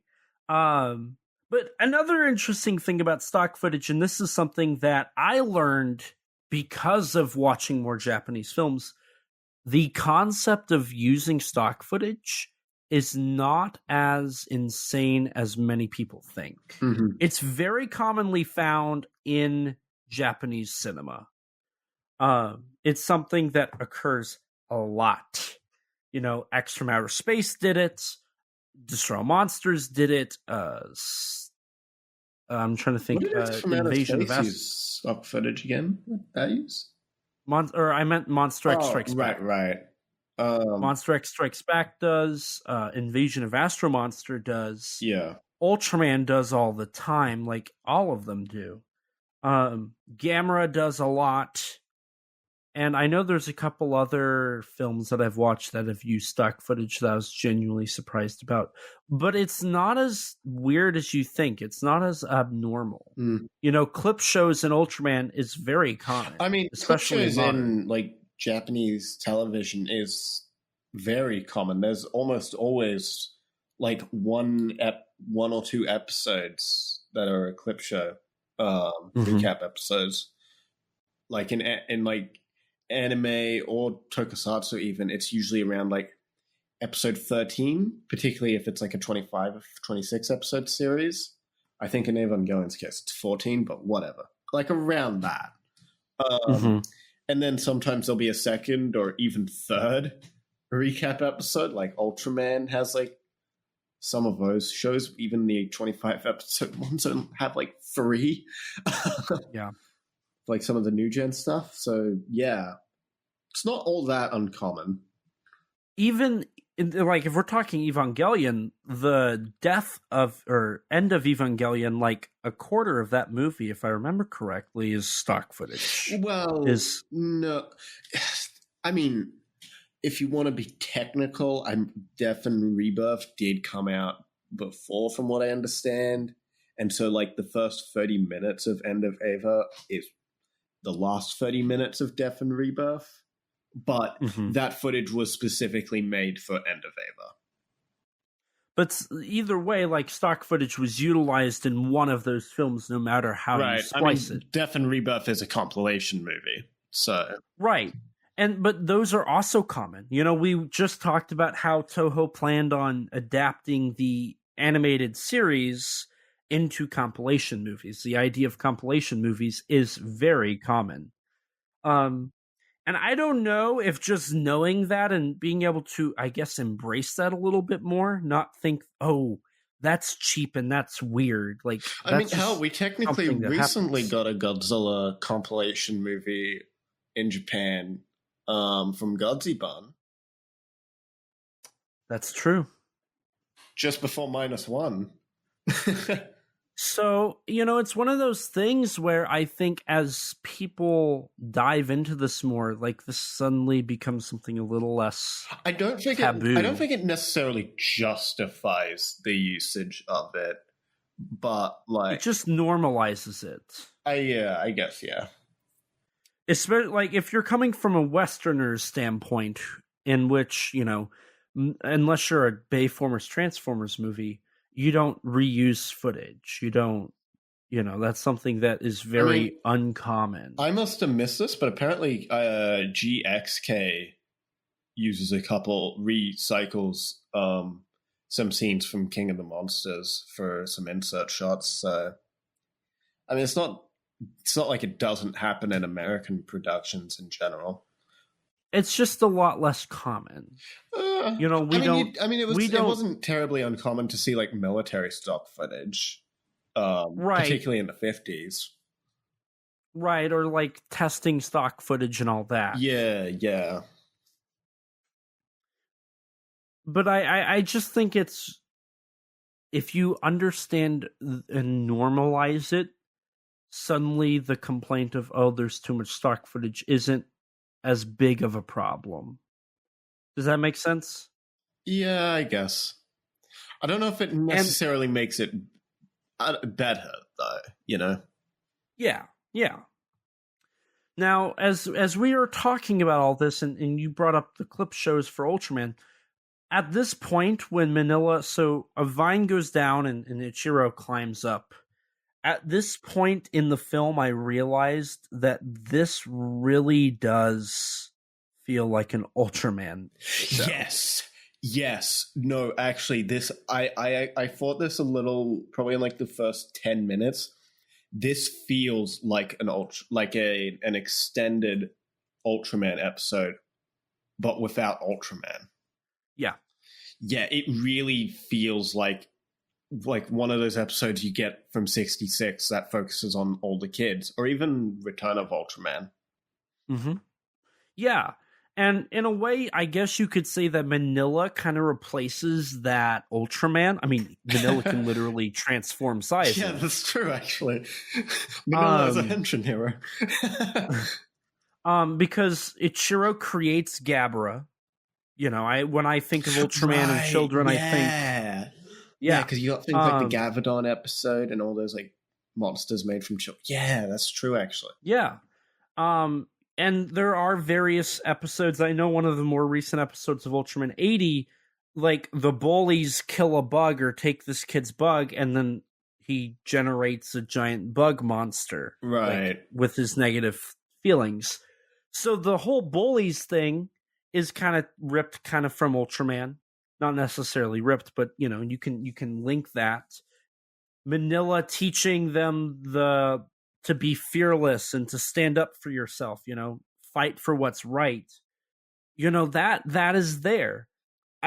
This film just kind of reeks of a classic Ultraman episode, and that's not necessarily a bad thing. Right. And even having like a kid getting wrapped up in like a crime plot in like a ridiculous crime plot is something that I want to say that's an episode of Ultra Q.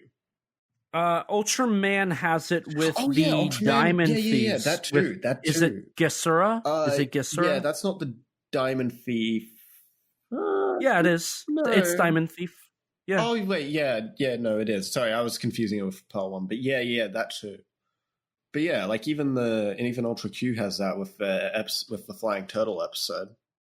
Yeah, and the kids are kind of put in harm's way because they're meddling, you know. Yeah. So that just adds to that whole last. Yeah, I really think like maybe that's why the film isn't as bad, is because I've endured and gone through so much Ultraman. It just feels native, right? You know, the only thing that really changes that formula is the ending, which I really want. I'm excited to talk about the ending, but I think all of this stuff is lost in the US version. And you haven't seen it, so this is more on me. The US dub and the translation, I think, kind of really misses the mark on understanding what's going on. It plays it as more of a serious, for the lack of a better term, film. It's very much tongue-in-cheek. It's very much a comedy, and the line delivery is comedic. But they don't really establish, like they try to play it off as this is a Godzilla movie. Mm-hmm. When it's not a Godzilla movie. Right. I mean, I think it's very interesting the fact that this film, you know, basically the entirety of the climax, there is no monster action. Correct. Like, the film does not end with a Godzilla fight.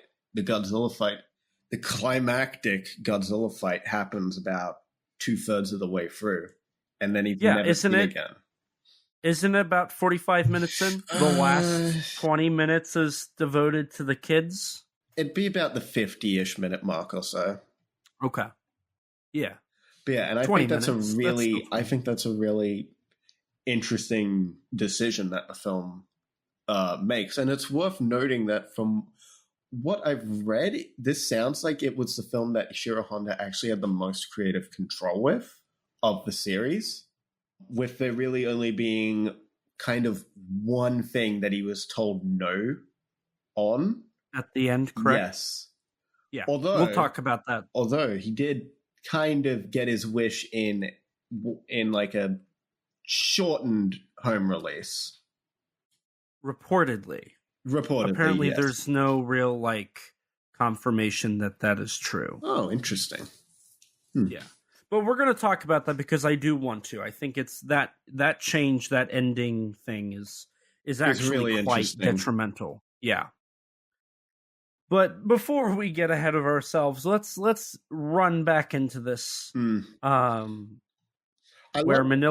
I love our creative exit from Monster Island to the real world and how that's filmed. Yeah. Now, before you get to that point, we do finally get introduced to Manila talking with Ichiro. But before they can really become friends, Gamera shows up and starts to chase him. Yeah. No. Well, that chase scene's a bit later, but they both hide from Gamera. Yeah. But before they run and hide, Ichiro's woken up by the sound of a phone ringing, which is actually in Shinpei's room. I didn't understand that entirely. I think Ichiro probably couldn't hear the phone from another room. Japanese walls are very infamous for being very thin. That's true. That's true. Almost definitely he could hear that. Phones are pretty loud. So this is where we find out that Ichiro's mother is going to be home very late. Shinpei she won't is the even one be who home. answers. Yeah. Because she's working late. We get our second little glimpse at the detectives, who we saw very briefly on the TV earlier as well. Mm-hmm. And so Ichiro tries to go back to sleep. It doesn't work, so he decides to go out, which he ends up running into Gabra's gang again. And so eventually he ends up back at the factory. Yeah. Now, as Ichiro's in the factory, he starts to find other things. He finds dusty headphones, and eventually he finds a driver's license. And then he runs off.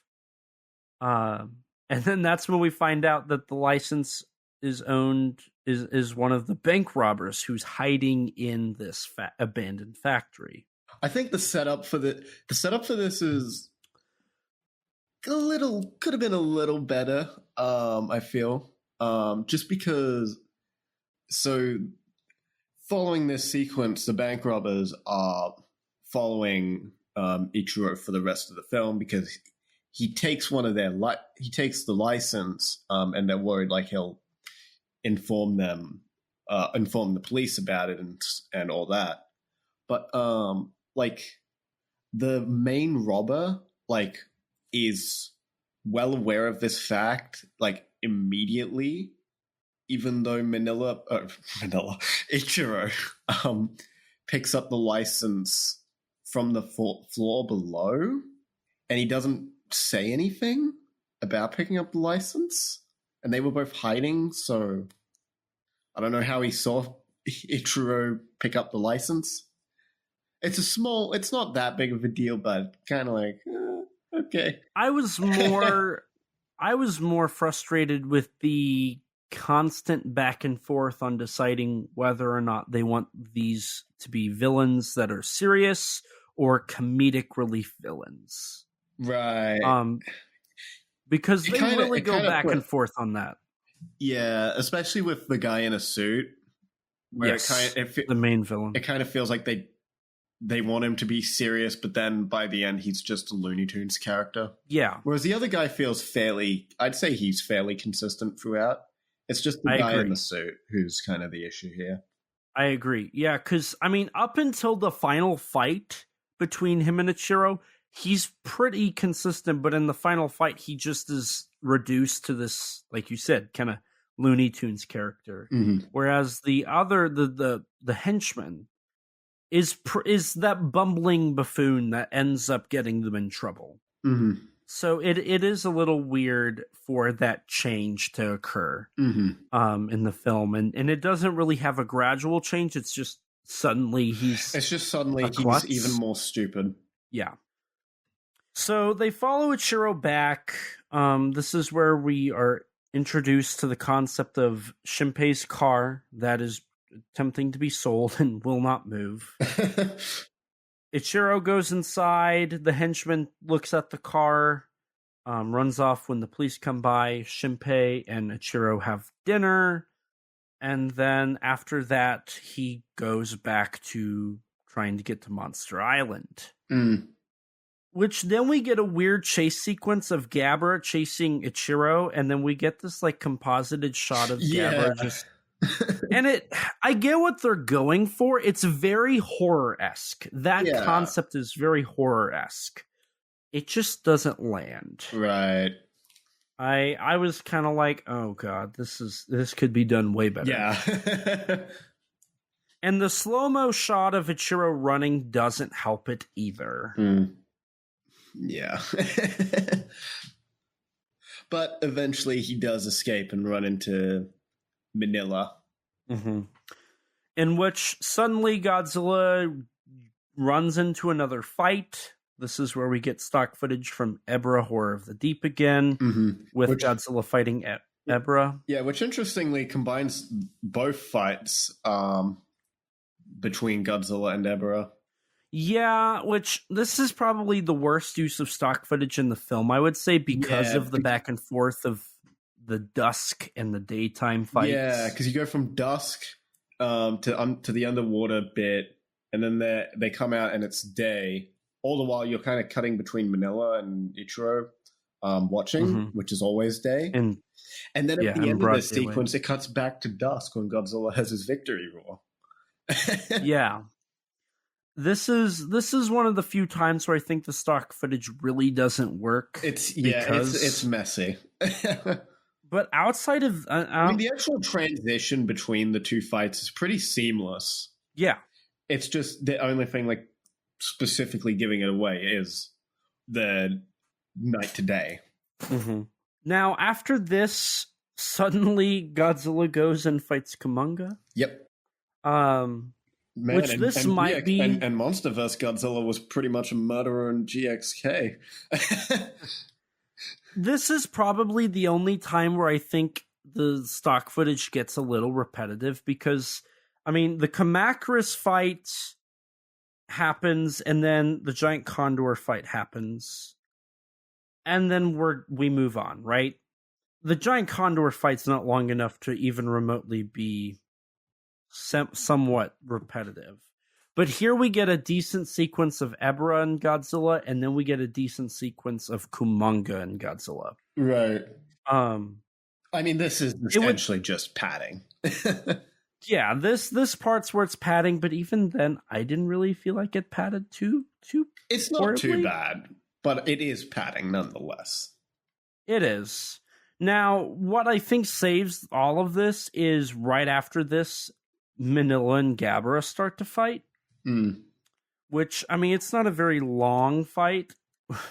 Manila gets his butt kicked, and then Manila ends up retreating.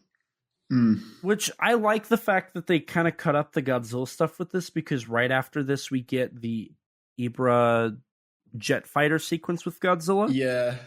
And also something a little bit before is we kind of get introduced to the idea that, Godzilla says I should learn to fight my own battles, which is interesting because the film essentially, it's pretty obvious that Manila and Ichiro are parallels of each other, but also that Godzilla is a parallel of Kenji Sahara's character as well, which is something I didn't pick up on until this watch. I didn't realize that. Because Kenji Sahara actually says at the beginning of the film, like when he's talking to his coworker, he talks about how he really wishes that his kid would kind of just start to stand up for himself. And that's a very big theme throughout the film. And even Godzilla, something that David Callett points out in his book is that Godzilla leaves Manila alone and unattended for most of the film's runtime. So Manila is for most of the film left to fend on his own, outside of two scenes where they actually directly interact. That's actually a great point. See, so Richard Pusatari suggests that Manila is not really Godzilla's child, and says that the biggest reason for that is because of the lack of care. But I think what you just said's way more possible because of that parallel. That narrative parallel. That would make more sense than, it's Manila's not related to Godzilla, so that's why. I mean, Manila is literally making just sped up Godzilla roars and can shoot atomic breath. I know he's ugly, guys, but I think he's the son of Godzilla. Yeah, that statement reeks of that early 2000s, like God, Manila sucks. Yeah, I'm pretty sure at one point that was like a legitimate joke in the fandom was Manila denial. Yeah. So, going back into this, we do get Godzilla fighting the fighter jets again, which is really his only interaction with humanity in the film. Right. Now, we I even don't get some stock footage from a movie called Tiger in Flight when they first show up. Yeah, the first shot of the jets. I noticed that the first shot of them was like a shot that I hadn't seen before. So I'm like, oh, did they shoot a new shot of some jets for this? And like they have like a jet prop later that they explode. I'm like, oh, that's cool. But no, I looked it up and it's just stock footage from another Toho movie. Oh, interesting. I didn't know that. Yeah. Now, let me ask you this. Did they crop or zoom in on the explosions? Because the explosions in this are far more like grandiose than I remember in Ibra. They might have. I definitely think they've re-edited the sequence a bit. I mean, obviously they're cutting between Manila a little bit. But I feel like this sequence was re-edited a bit because it felt very different. Yeah, it's reeks of Nakano's love for explosions. Because they get the front and center of this. Yeah, that's true, actually. It does feel like it's just cutting from explosion to explosion to explosion in that. So, and I don't remember it being paced like that in the actual film, the original Likewise. Film. Now, another thing that happens is after this, we get our longest sequence, not including the final fight between Gamera, Godzilla, and Manila, of Godzilla and Manila, and that is a new sequence of Godzilla teaching Manila how to use atomic breath. Now, yeah, which is really interesting that they decided to recreate that specific scene and not just use stock footage. Based off of what I read, it was because Honda did not think that the sequence from Son of Godzilla was stern enough. Like Godzilla was too nice to Manila in that. He says so that, but he threatens to hit Manila. Yeah, I was thinking about that too. I was like, he does like literally rear his hand up to like hit him across the face if he doesn't do it. Right. I don't know. It was kind of interesting to hear that. But nonetheless, I dare say the original scene in Son of Godzilla is a little better. I like it a bit more, even though I like the 68 suit far more, obviously. I think most people do. But it's kind of just that scene done again, but it's kind of less interesting because it's lit all the same as every other scene in this movie. Whereas the scene in Son of Godzilla kind of stands out more because it's a night scene. Right. Which is pretty... I want to say that's like the only night scene with the monsters in that film. Is that sequence. Besides a shot of Kamakura's eyes in the... Kamakura's eyes and like the storm at the beginning. Yes. Outside of that, that's the only like night scene between the monsters. Yeah. Following this, Ichiro gets kidnapped by the Man-Eater. Which is referenced in Godzilla Kong the New Empire, right? Maybe. Probably not. But it definitely reminded me of this. Yeah, it's just a giant plant that grabs Ichiro. Yeah, and it's just the robbers that are grabbing him in real life. So Man-Eater is not even a real monster. Just like how Godzilla Kong the New Empire is not a real movie. It can't hurt you. I mean, hey, it didn't hurt me. It hurt me. I'm happy to hear that. But speaking of hurting people, Ichiro becomes officially kidnapped. So the henchman breaks into Shinpei's car while the main guy keeps an eye on Ichiro. And as he's waiting for the henchman to show up, Ichiro kind of covers this hole with newspapers that is the same hole I believe that the henchman dropped his wallet in. Yeah. And then he suddenly goes back to Monster Island, like he talks himself into passing out again. Yeah. And he jumps in on Manila fighting Gabra. However, Manila's losing, and so Ichiro finds a way to help Manila by dropping a boulder on his tail to hit Gabra with atomic breath in the face. And then Manila runs away to Godzilla, who forces him to go and stand up to the bully, literally kneeing Manila. Yeah, and so then it's more of a game of cat and mouse for the first part of this fight, and we're getting into the final fight here. Yeah. Manila kind of runs around, kind of gets Gabra confused, and then eventually Manila climbs up a mountain and talks to Ichiro, and they plan on Manila jumping onto this log and seesawing Gabra to fly up into the air. Which works, by the way. All of this works. Gabra lands and falls, and then, Manila and Godzilla celebrate, only for Gabra to do a surprise attack on Godzilla, which, now that Godzilla's been brought into the fight, he's like America. When he gets brought in, he takes control of everything. Yeah. And so then we get a fight between Godzilla and Gabra, which this was the moment between this and the shots of the abandoned factory. That's how I was able to figure out that there was a new cinematographer here. The use of dolly shots and truck shots, camera shots, all in the factory scenes, and then the close-up, like, not fixed camera close-up shots of the monsters. Point, actually, yeah.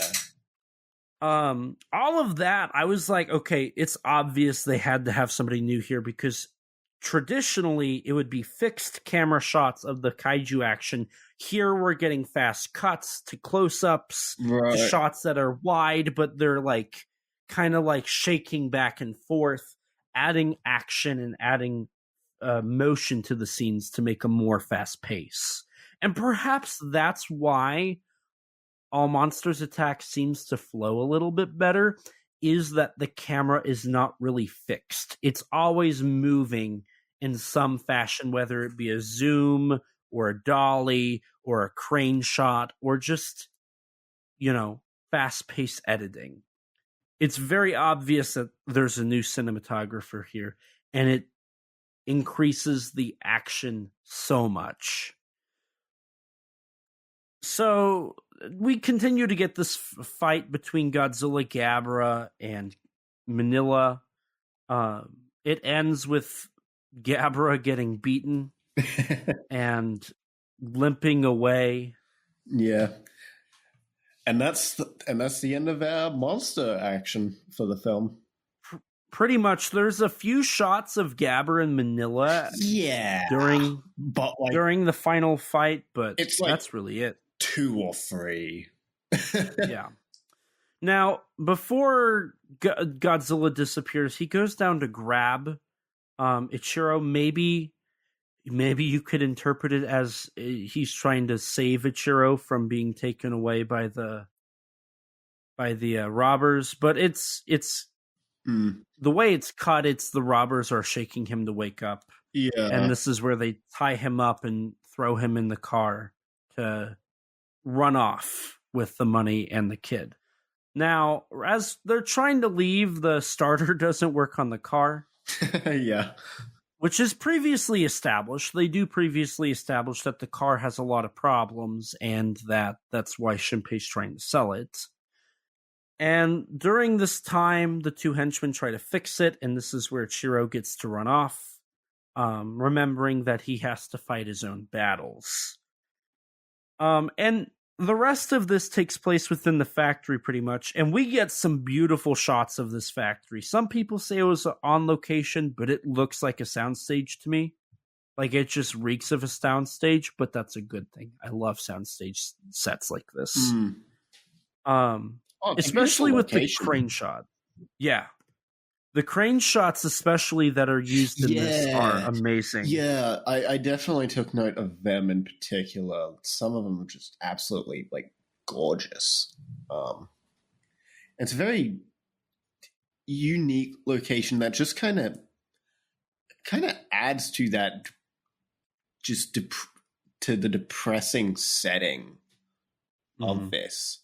Like, a building that's just been abandoned in the wave of just industrialization in this film. Like, that's probably not, like, meant to play too much into it, but it just kind of adds a small, just another little bit to that. Yeah, and you could potentially interpret the use of the destroyed factory and the wasteland inside as the destroyed cityscape, right? Like, the final fight of a monster movie is in a destroyed city. Here we get the final fight between Ichiro and the thieves in a destroyed building. Perhaps you could interpret it as that. I feel like that's a little bit of a stretch, but I see your point. But nonetheless, it is a beautiful sequence. And then we get a 5-ish minute sequence of Ichiro basically playing hide and seek with the robbers as they try to locate him. Mm-hmm. Now, as they're running around trying to locate him, Shinpei just kind of stumbles on set. He just stumbles upon his car and he's like, "What's this doing here? This looks kind of familiar." Wait, and yeah, now, during the sequence, I don't know, Rex, you probably noticed this, but the ADR for him, investigating the car is atrocious. He's not even, his mouth is not moving. They're just throwing in dialogue. Yeah. And then he runs off to call the cops after his horrible ADR moments, while the robbers continue to locate for Ichiro. Now, while the cops are on their way, Ichiro gets to trick the henchmen to fall into the hole and seemingly sprain his ankle or twist his ankle. They say it's not broken. Yeah. So he's still limping a bit at the end there. Yeah. I mean, you probably would be if you fell 14 I mean, 14 realistically, feet it probably is broken, and he probably did break his ankle or something, and just the guy's like, "Oh, just get over it, walk it off." Yeah. Now, because of this, Ichiro gets enough of a head start to be able to escape. And just as they leave the building, the cops are there. Ichiro is screaming for the police. Shinpei comes and fathers him. As he's, in a way, Ichiro's father. The thieves are caught by the cops and taken away. It's also important to note that during the final fight between Ichiro and the thief, Ichiro uses a fire extinguisher like Manila uses his atomic breath. Yeah, I didn't even think about that. And they go as far as to try to mimic the sound. At least in the US version, it's better. The sound that the thief makes sounds a lot more like Gabra's roar to really enunciate that they're trying to be the same character. And then Ichiro gets to run out after that, and that's how he gets saved, due to what he's learned through watching Manila. After this, we fast forward to the next day, where we finally get to see Ichiro and his mother in the same set, in the same scene. And what was originally intended to be the ending. Which I really love that idea. So here's the thing. So this scene ends with Ichiro telling his mother, "I'll be fine. You can still work. I can do it on my own." And as Ichiro, he leaves, she just wipes tears from her eyes. Which I always interpret, well, not always, I interpreted this view as she's sad because her child is growing up too fast. She's watching her child become an adult. She's watching her child just grow up, and she essentially hasn't been there at all. Yeah. And he's just gone through this extremely traumatic situation as well. And she literally was not there in any capacity, nor was his father. Only Shinpei. Which I think... I really love the idea of that being the final shot. I think that is such a melancholy ending. Right. That really, like, it's a similar vein to Serizawa's death, right? That tragic ending, you know, watching the parents' heart be broken that they couldn't parent their child. Right. But, like you just said, Shinpei has been there to watch all this. I feel like the following sequence also makes sense to be an ending, a conclusion. Yeah. As Ichiro leaves, there's a bunch of reporters asking him, like, how did you get through it? And how were you able to do it by yourself? In which Ichiro says, I wasn't alone. Manila was with me. Shinpei then explains to the rest of the world, essentially, that Manila is viewed as a god to Ichiro. Yeah. Similar to how adults have God to look up to and to be like. And I think that is such an interesting concept. Because there's a few things to talk about here. And this is, I've been really wanting to talk about this. So I think, I'm going back to a statement I said at the beginning of our discussion here. I think Godzilla fans don't appreciate the fact that this film represents Godzilla fans.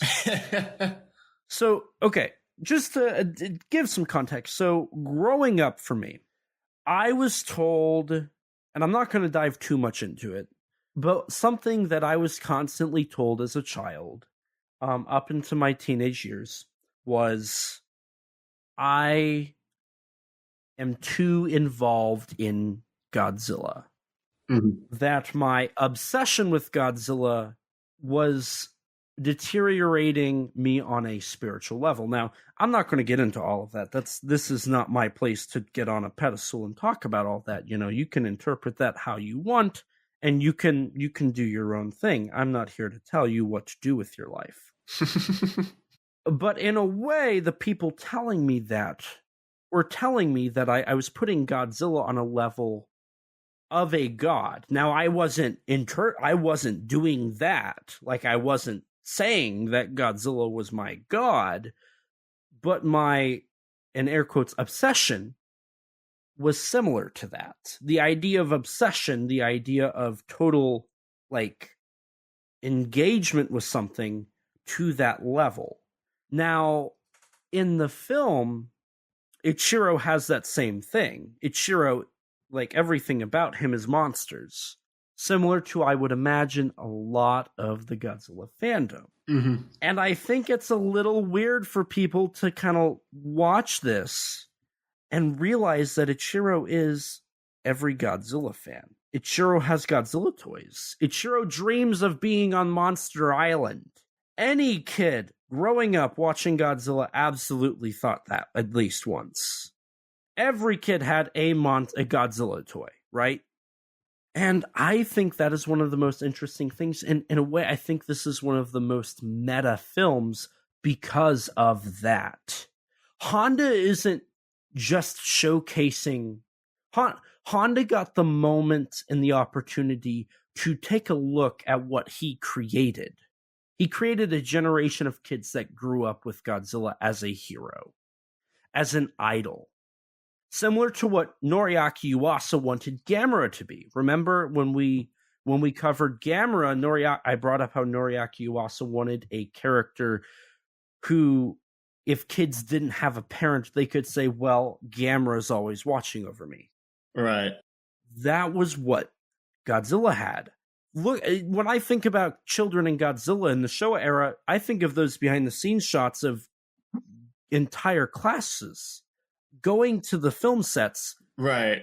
I mean, these films that were generally, like, prior to this, were made for all ages, but they attracted a lot of elementary school students. As Honda specifically has mentioned in some quotes, that was a big portion of the audience from King Kong Versus all the way to, well, even today with GXK. And even -1, I remember seeing quite a few kids seeing that in my showings. So, you know. No, Godzilla is inherently a childish character. I mean, he appeals to the love of dinosaurs that many kids have.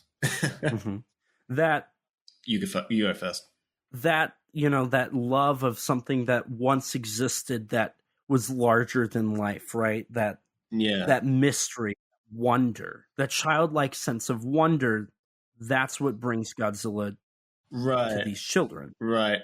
But in saying all of that, I disagree with the notion that this film is specifically trying to comment on the relationship between Godzilla and Godzilla fans.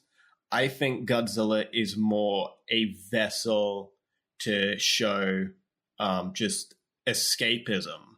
Yeah, in I would this agree with that. film. Because, I mean, what's interesting is this film is essentially just, what it's really about is a child's perspective through the industrialization of Japan and the impacts of that on this child. I think it's really interesting, even though I feel a lot of people have very conflicted feelings on this scene, very understandably, for like interpreting it as very mixed messaging in the very last scene of this film where Ichiro stands up to Gamera, fights him, and then at the end ends up kind of becoming a part of Gamera's gang and just harassing this poor painter that Gamera wanted him to harass earlier.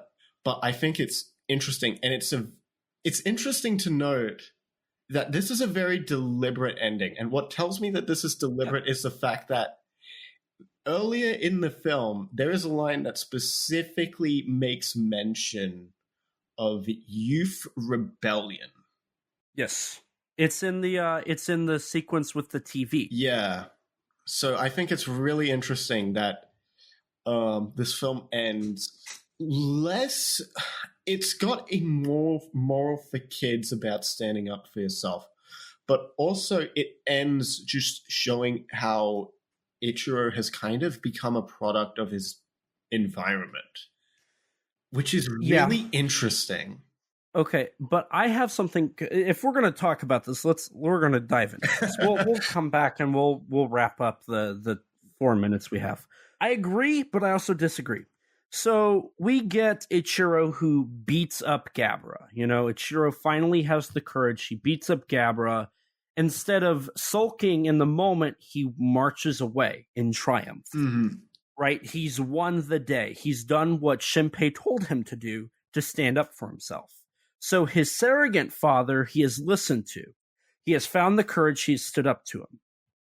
However, immediately after that, he makes the decision to honk the horn, have the guy who's painting fall down, have the paint fall on his face, and immediately chases after him, right? Yeah.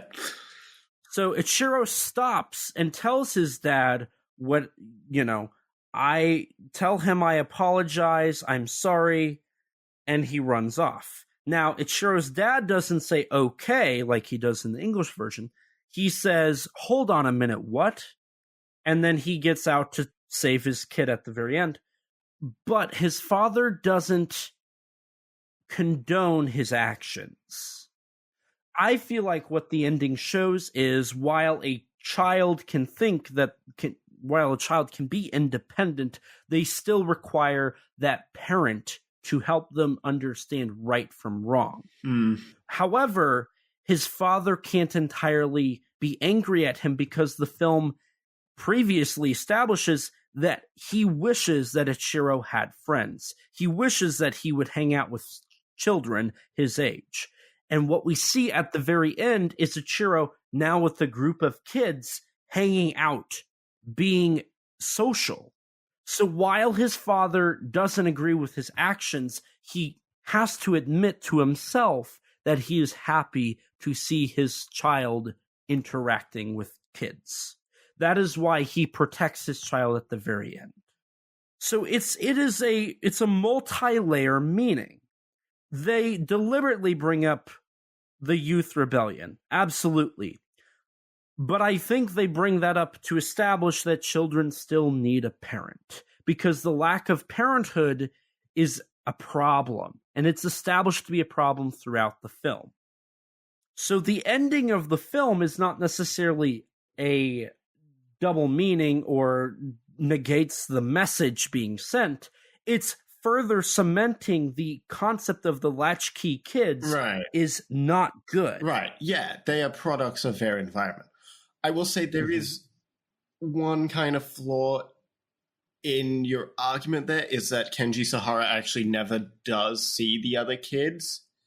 He only sees Ichiro. He does. No, he doesn't. When he looks back, because he looks back at them as he's walking with them away.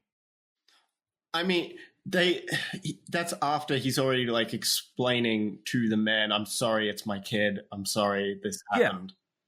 So like, but he still gets to look back. But he still went in to protect him first. Yeah.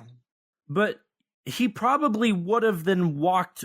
He probably, I mean, we don't know entirely because it didn't happen, but he could have marched over there with that guy to have Ichiro apologize face to face.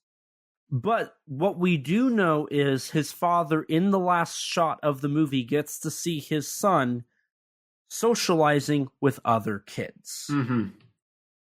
Now, again, it's not the perfect conclusion, but that's a deliberate thing. I don't think there's any, like, negative impact on the message at the end of the day. I think this is all very much still accurate and true to the message that Honda's trying to show. It's a very meaningful film. There's layers to it. There's layers that have been cut that would add more. And we know that. Yeah. And I think that is one of the best parts of All Monsters Attack. It makes sense why this was one of Honda's favorites out of the franchise. Yeah. I mean, it also does help it's the one he had the most creative control with, apparently. But yeah, it is a very interesting film that it's really unfortunate that it is just completely dismissed by the majority of people, even in the fandom. I agree. Because, like, I'm not even one of the people who's going to argue, like, this is some, like, masterpiece. But I do think those thematic elements really do add a lot and really make this an interesting film, particularly to discuss. Yeah. I feel like this film stands out so much more than any of the films we've covered outside of 54 so far. Unique film in the Showa era and just Honda's filmography in general. It really stands out. In spite of being, I'd say, in the Godzilla franchise, yeah, too. in spite of being the literal 10th film and being comprised, like, more than half of the monster scenes are stock footage. So it's kind of impressive that it manages to kind of stand on its own in some areas. And I'm happy that the film has, in recent years, been getting a bit more of a reappraisal and reevaluation. Because I think it is definitely deserved. I think it's just been dismissed too much. And I mean, I'm victim to doing that. I know you're victim to doing that. Most of us are, but... Yeah. No, overall, like, the film flows very well. Like, for a compilation stock footage filled film, it flows very well, and it really doesn't overstay its welcome. It's a very easy watch. Right. I think the cast does a very good job. I think the kids do a great job. They're not annoying. Sometimes they're obnoxious, I but think they're they never are a little truly annoying annoying. at a couple points, but it's not too bad. From what I know of the American dub, it's far worse than that. It's far worse, absolutely. And, you know, speaking of far worse, a lot of people say that the stock footage in here is atrocious, but honestly, I was surprised. I really didn't have any problems with it. I forgot to mention that there's stock footage from King Kong Escapes in here as well. Yeah, for Gorosaurus. But it doesn't really hurt the film. Like, honestly, I was more, and here's the thing. In the last 6 months, we have watched Ibra Horror of the Deep, King Kong Escapes, Son of Godzilla, and Destroy All Monsters. Mm-hmm. In the last 6 months, we've watched all those films. Yeah. So we've seen everything that the stock footage comes from. But it didn't feel repetitive. And I think that's because of the context they put the stock footage in. It can work better. I do think the film, at the end of the day, where the film suffers the most is that post-production. The ADR, the compositing for, you know, that shot of, like, Gamera running, stuff like that. I think that's where it suffers the most on a quality standpoint. Right. But I do think overall this is one of the most underrated Godzilla films. Mm-hmm.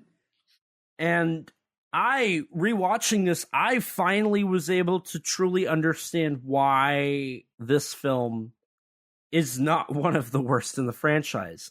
I know my last rewatch, I reevaluated it, but to be honest, that was mostly because of Richard Pusatari's commentary. Upon re-listening to that, I realized there's much more to this than what he even talks about.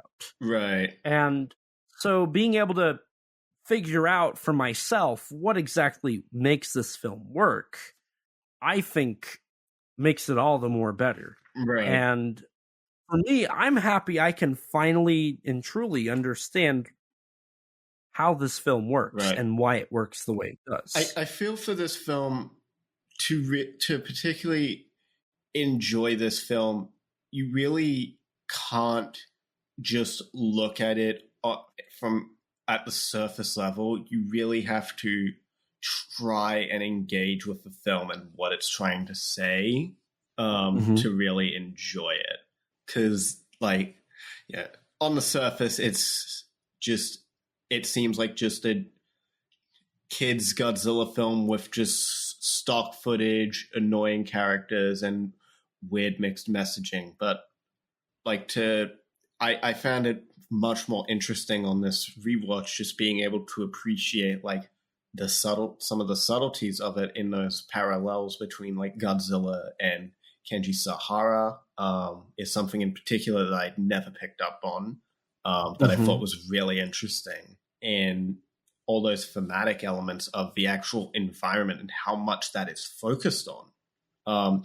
And another thing that we haven't even touched on that I know has been topic of discussion a couple times in recent years is the hat that Ichiro is wearing, the yellow hat, which is something that at the time was worn by kids to allow them to be seen more easily by drivers because of all the traffic that was going on at the time.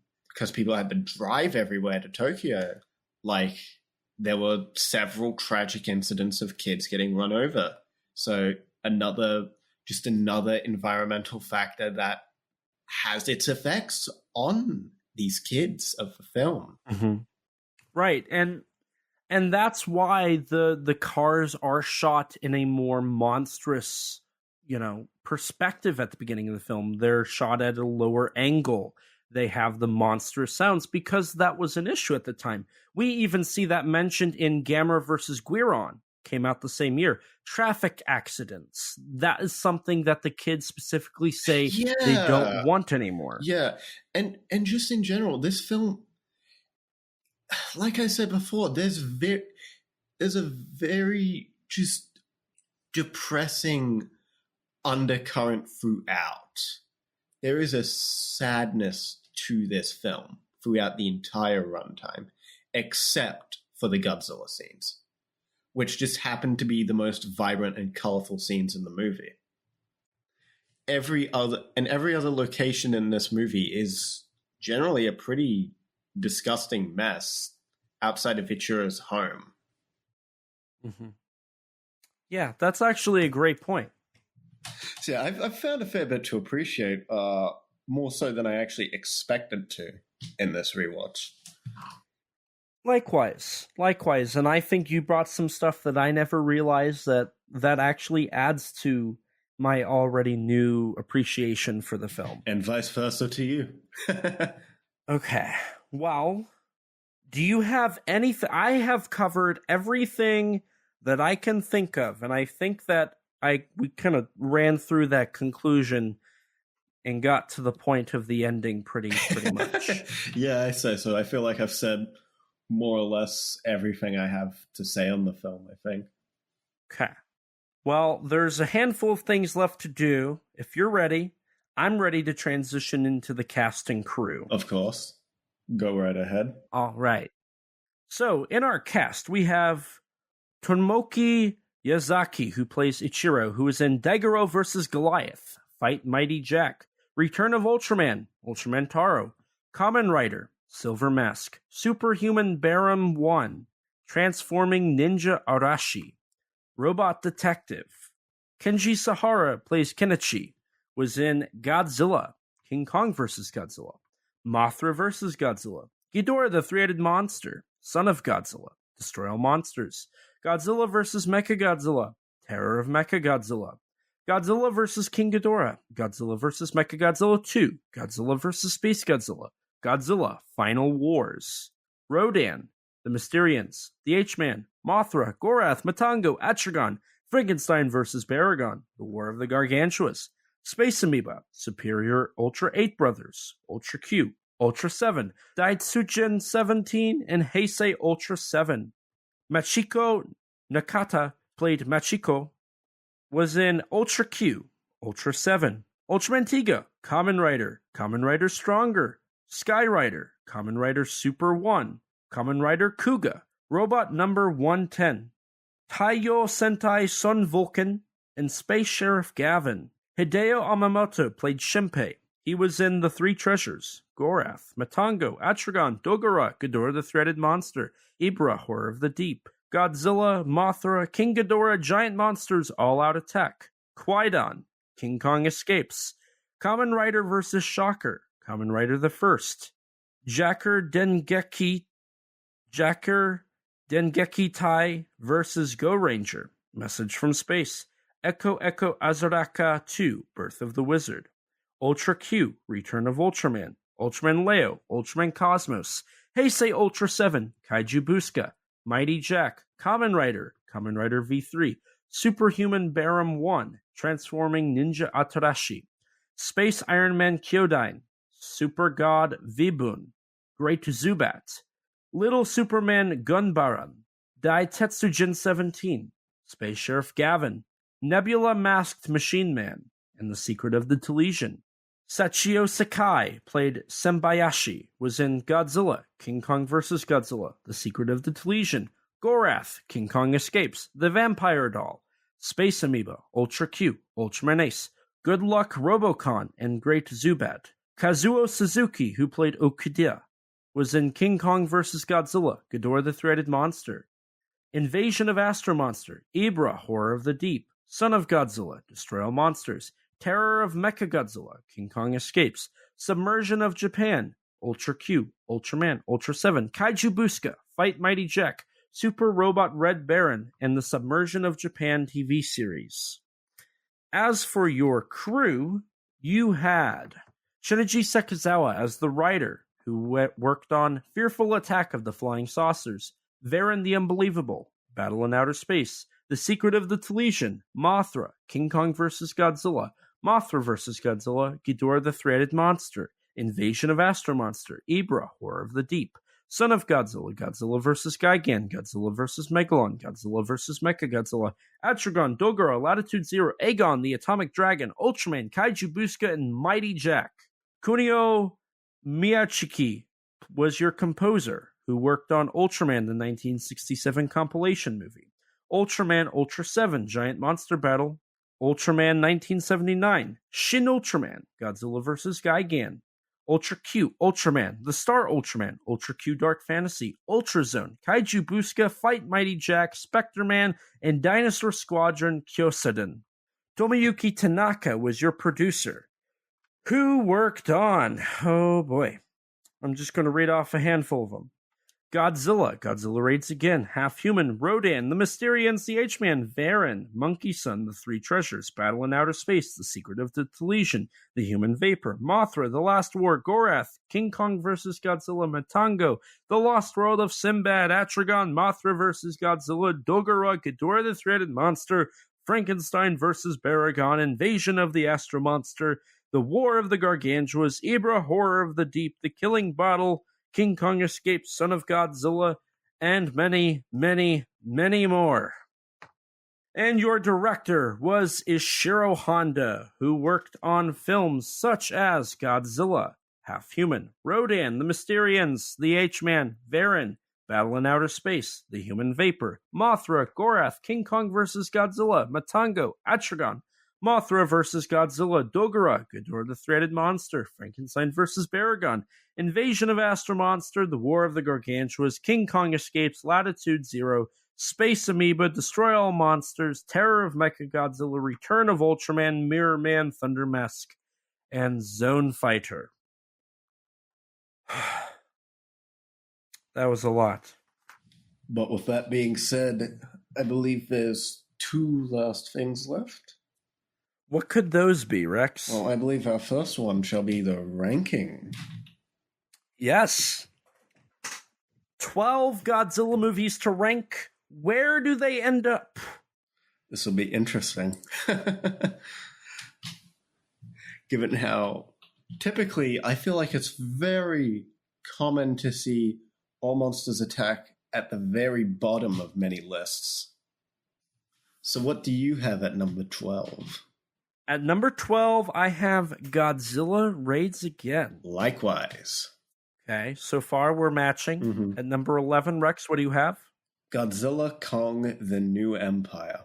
Likewise. I knew there was no way this film was being anywhere below that one. Or any... yeah. There's too much... There's themes in this movie. There was no way it was being any lower than Godzilla Kong. It made me feel something. Yeah. What do you have at number 10? At number 10, I have the hot take of Mothra versus Godzilla. Oh, that's right. That's right. You put that one so low. I forget.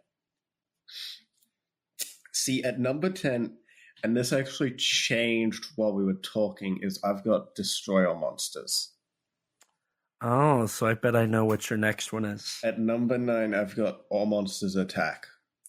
See, I have Destroy All Monsters for my number 9. Because honestly, this conversation kind of made me think even more about the film, and it kind of like some more connections just like when just some light bulbs turned on. Okay, so let's take a moment here. So you've got All Monsters Attack here. So let's kind of establish why we have All Monsters Attack above what we have, and then we'll go on. Starting with Raids Again, for me, it's such a sloppy cash-in. There's it's one of the worst in the franchise, period. Yeah, I'm pretty much of the same opinion. There's a couple things I appreciate, but yeah, I generally hold the same opinion, yeah. And then, I already mentioned it and I already said it, but I don't like the fact that I don't feel anything when I watch Godzilla Kong: The New Empire. So if I can feel something, it automatically goes higher for me.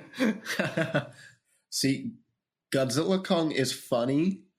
It's one of those things where it's like, I feel like Godzilla Kong and Destroy All Monsters are a little more rewatchable for me than All Monsters Attack, but neither of them are as thematically interesting in any way, especially Godzilla Kong.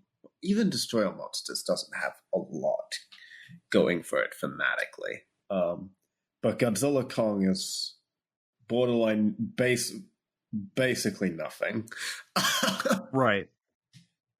Very See, little and other for than me, Scar King kind of represents the worst of humanity, which is something that's barely established in the film. Barely. I think that's, yeah. See, and for me, the whole thing, why I put Mothra versus Godzilla and Destroy All Monsters above the Godzilla Kong the New Empire, but below All Monsters Attack is Mothra versus Godzilla. I just have always found boring. I've always found it boring. Like that movie is not very rewatchable for me, but I can appreciate the themes in it, and I can appreciate it for that reason.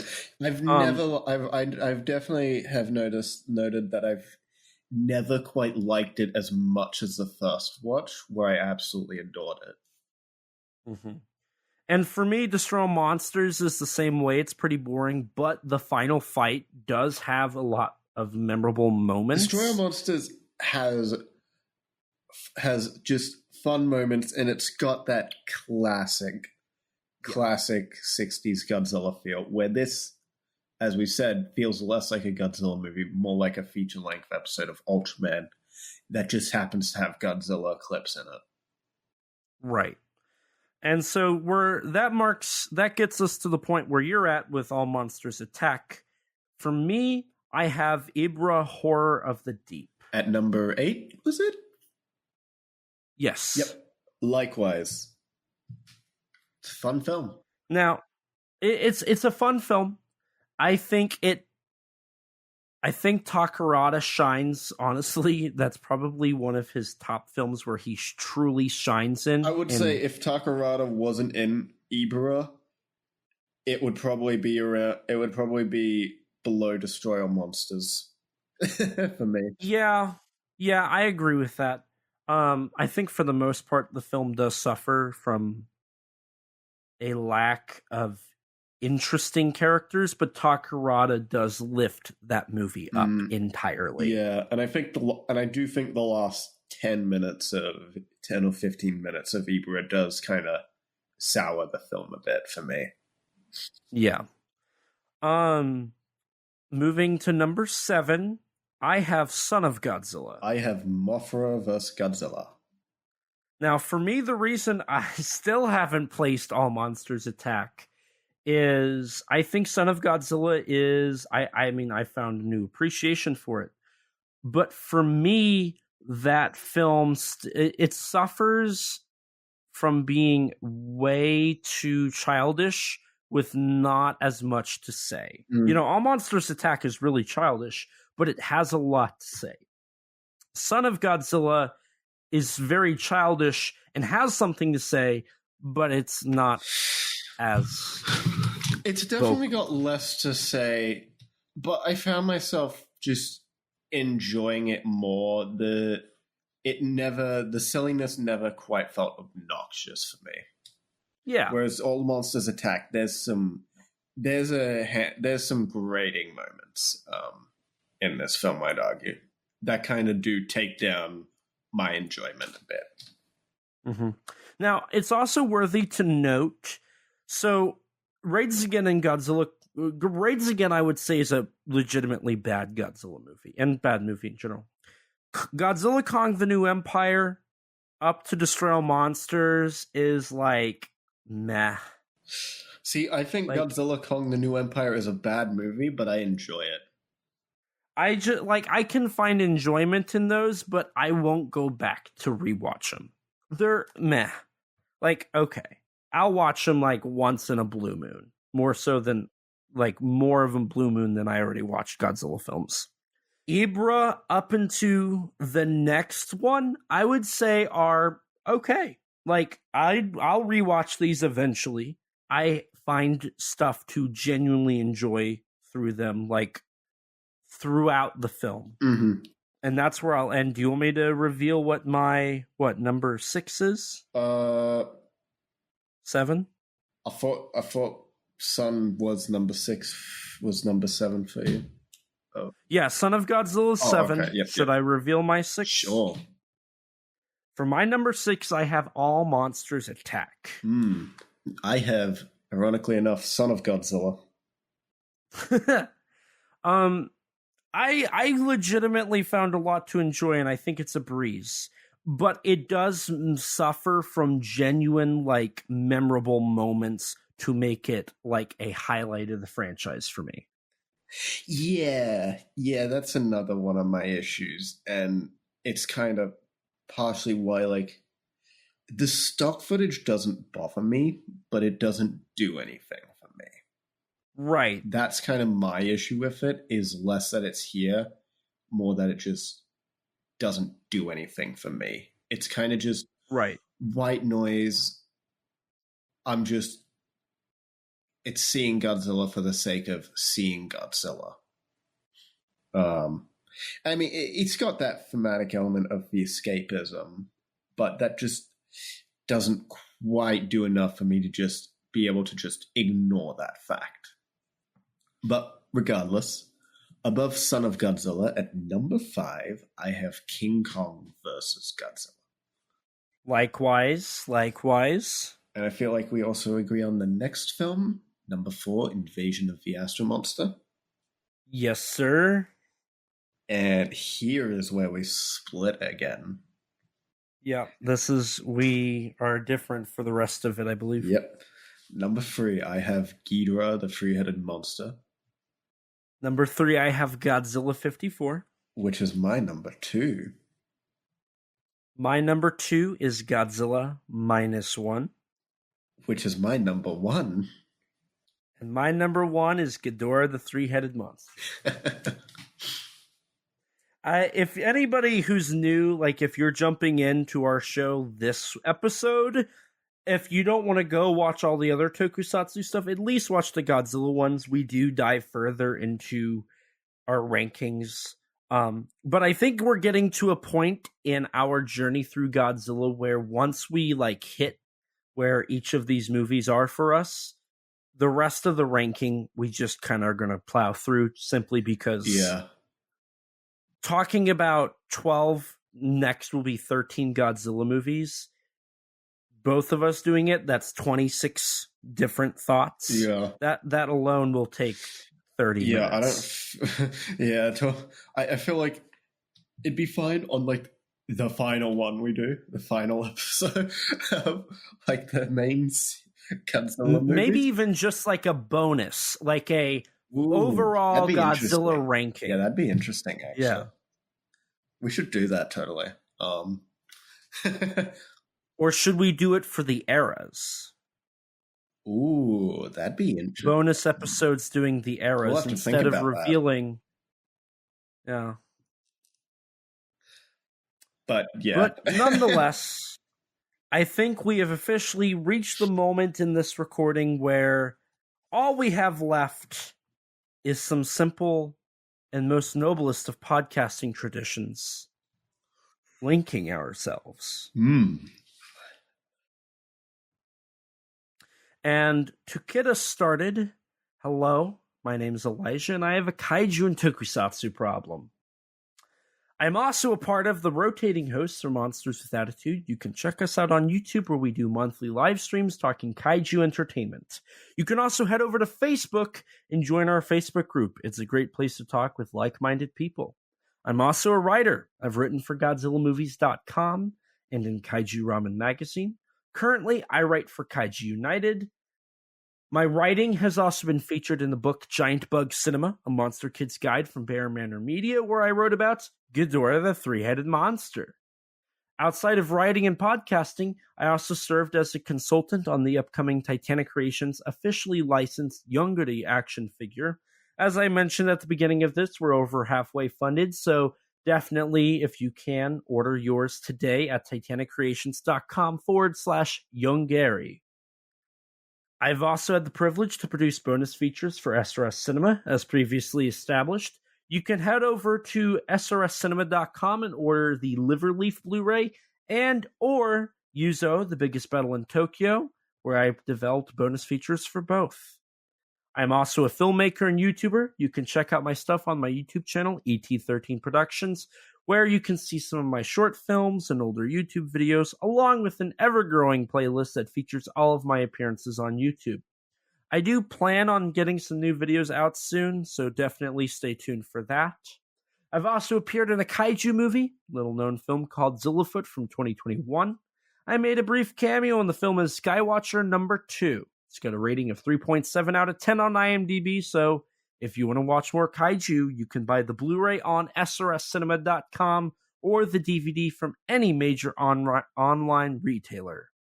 Or just watch it for free on Tubi or purchase it on Prime without ads. You can also check out my action figure photography on my Instagram at ET13_productions and my ex, the artist formerly known as Twitter, thanks Danny, at the same handle. Rex, where can we find you at? Well, dear listeners, you can find me on YouTube at RexXeno, on Twitter at Rex_Xenomorph, and on Instagram, Rex_Xeno. And if you want to check out some of my writing, go take a look at the Tokusatsu Network. Alrighty, and before we transition into the last segment of the podcast, we do have a little bit of housekeeping. Oh? One of the members of our Discord server, Jurgen, who has been on the show before, decided to give us some comments on our Godzilla Kong the New Empire episode. He said, and I quote, "This was me after every other sentence that was said by E.T., and it was a gif of a guy going, 'What?' And then he further continued this with, quote, 'This is what I imagined Rex looked like when watching GXK.' And it's the gif of Michael Jackson from Thriller eating popcorn." He's not wrong. And continuing on saying, quote, "While E.T. probably was looking something like this, and it was a cat crying." Again, he's not wrong. See, I was more like laid back in my seat, kind of like face palming, wondering That's your when it's official gonna be story. over. I know the truth, and so does Joe. No, you don't.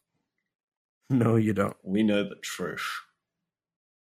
You can't handle the truth. I was going to make that joke. I hate you.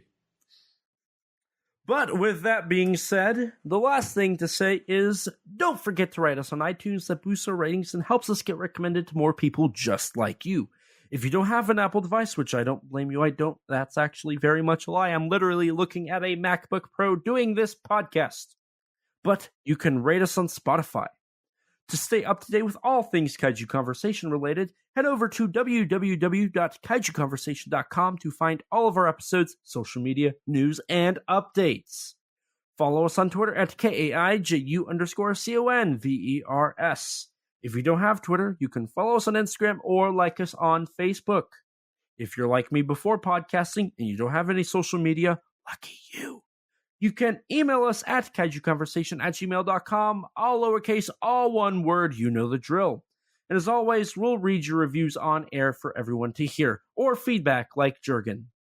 We also have a Teespring store.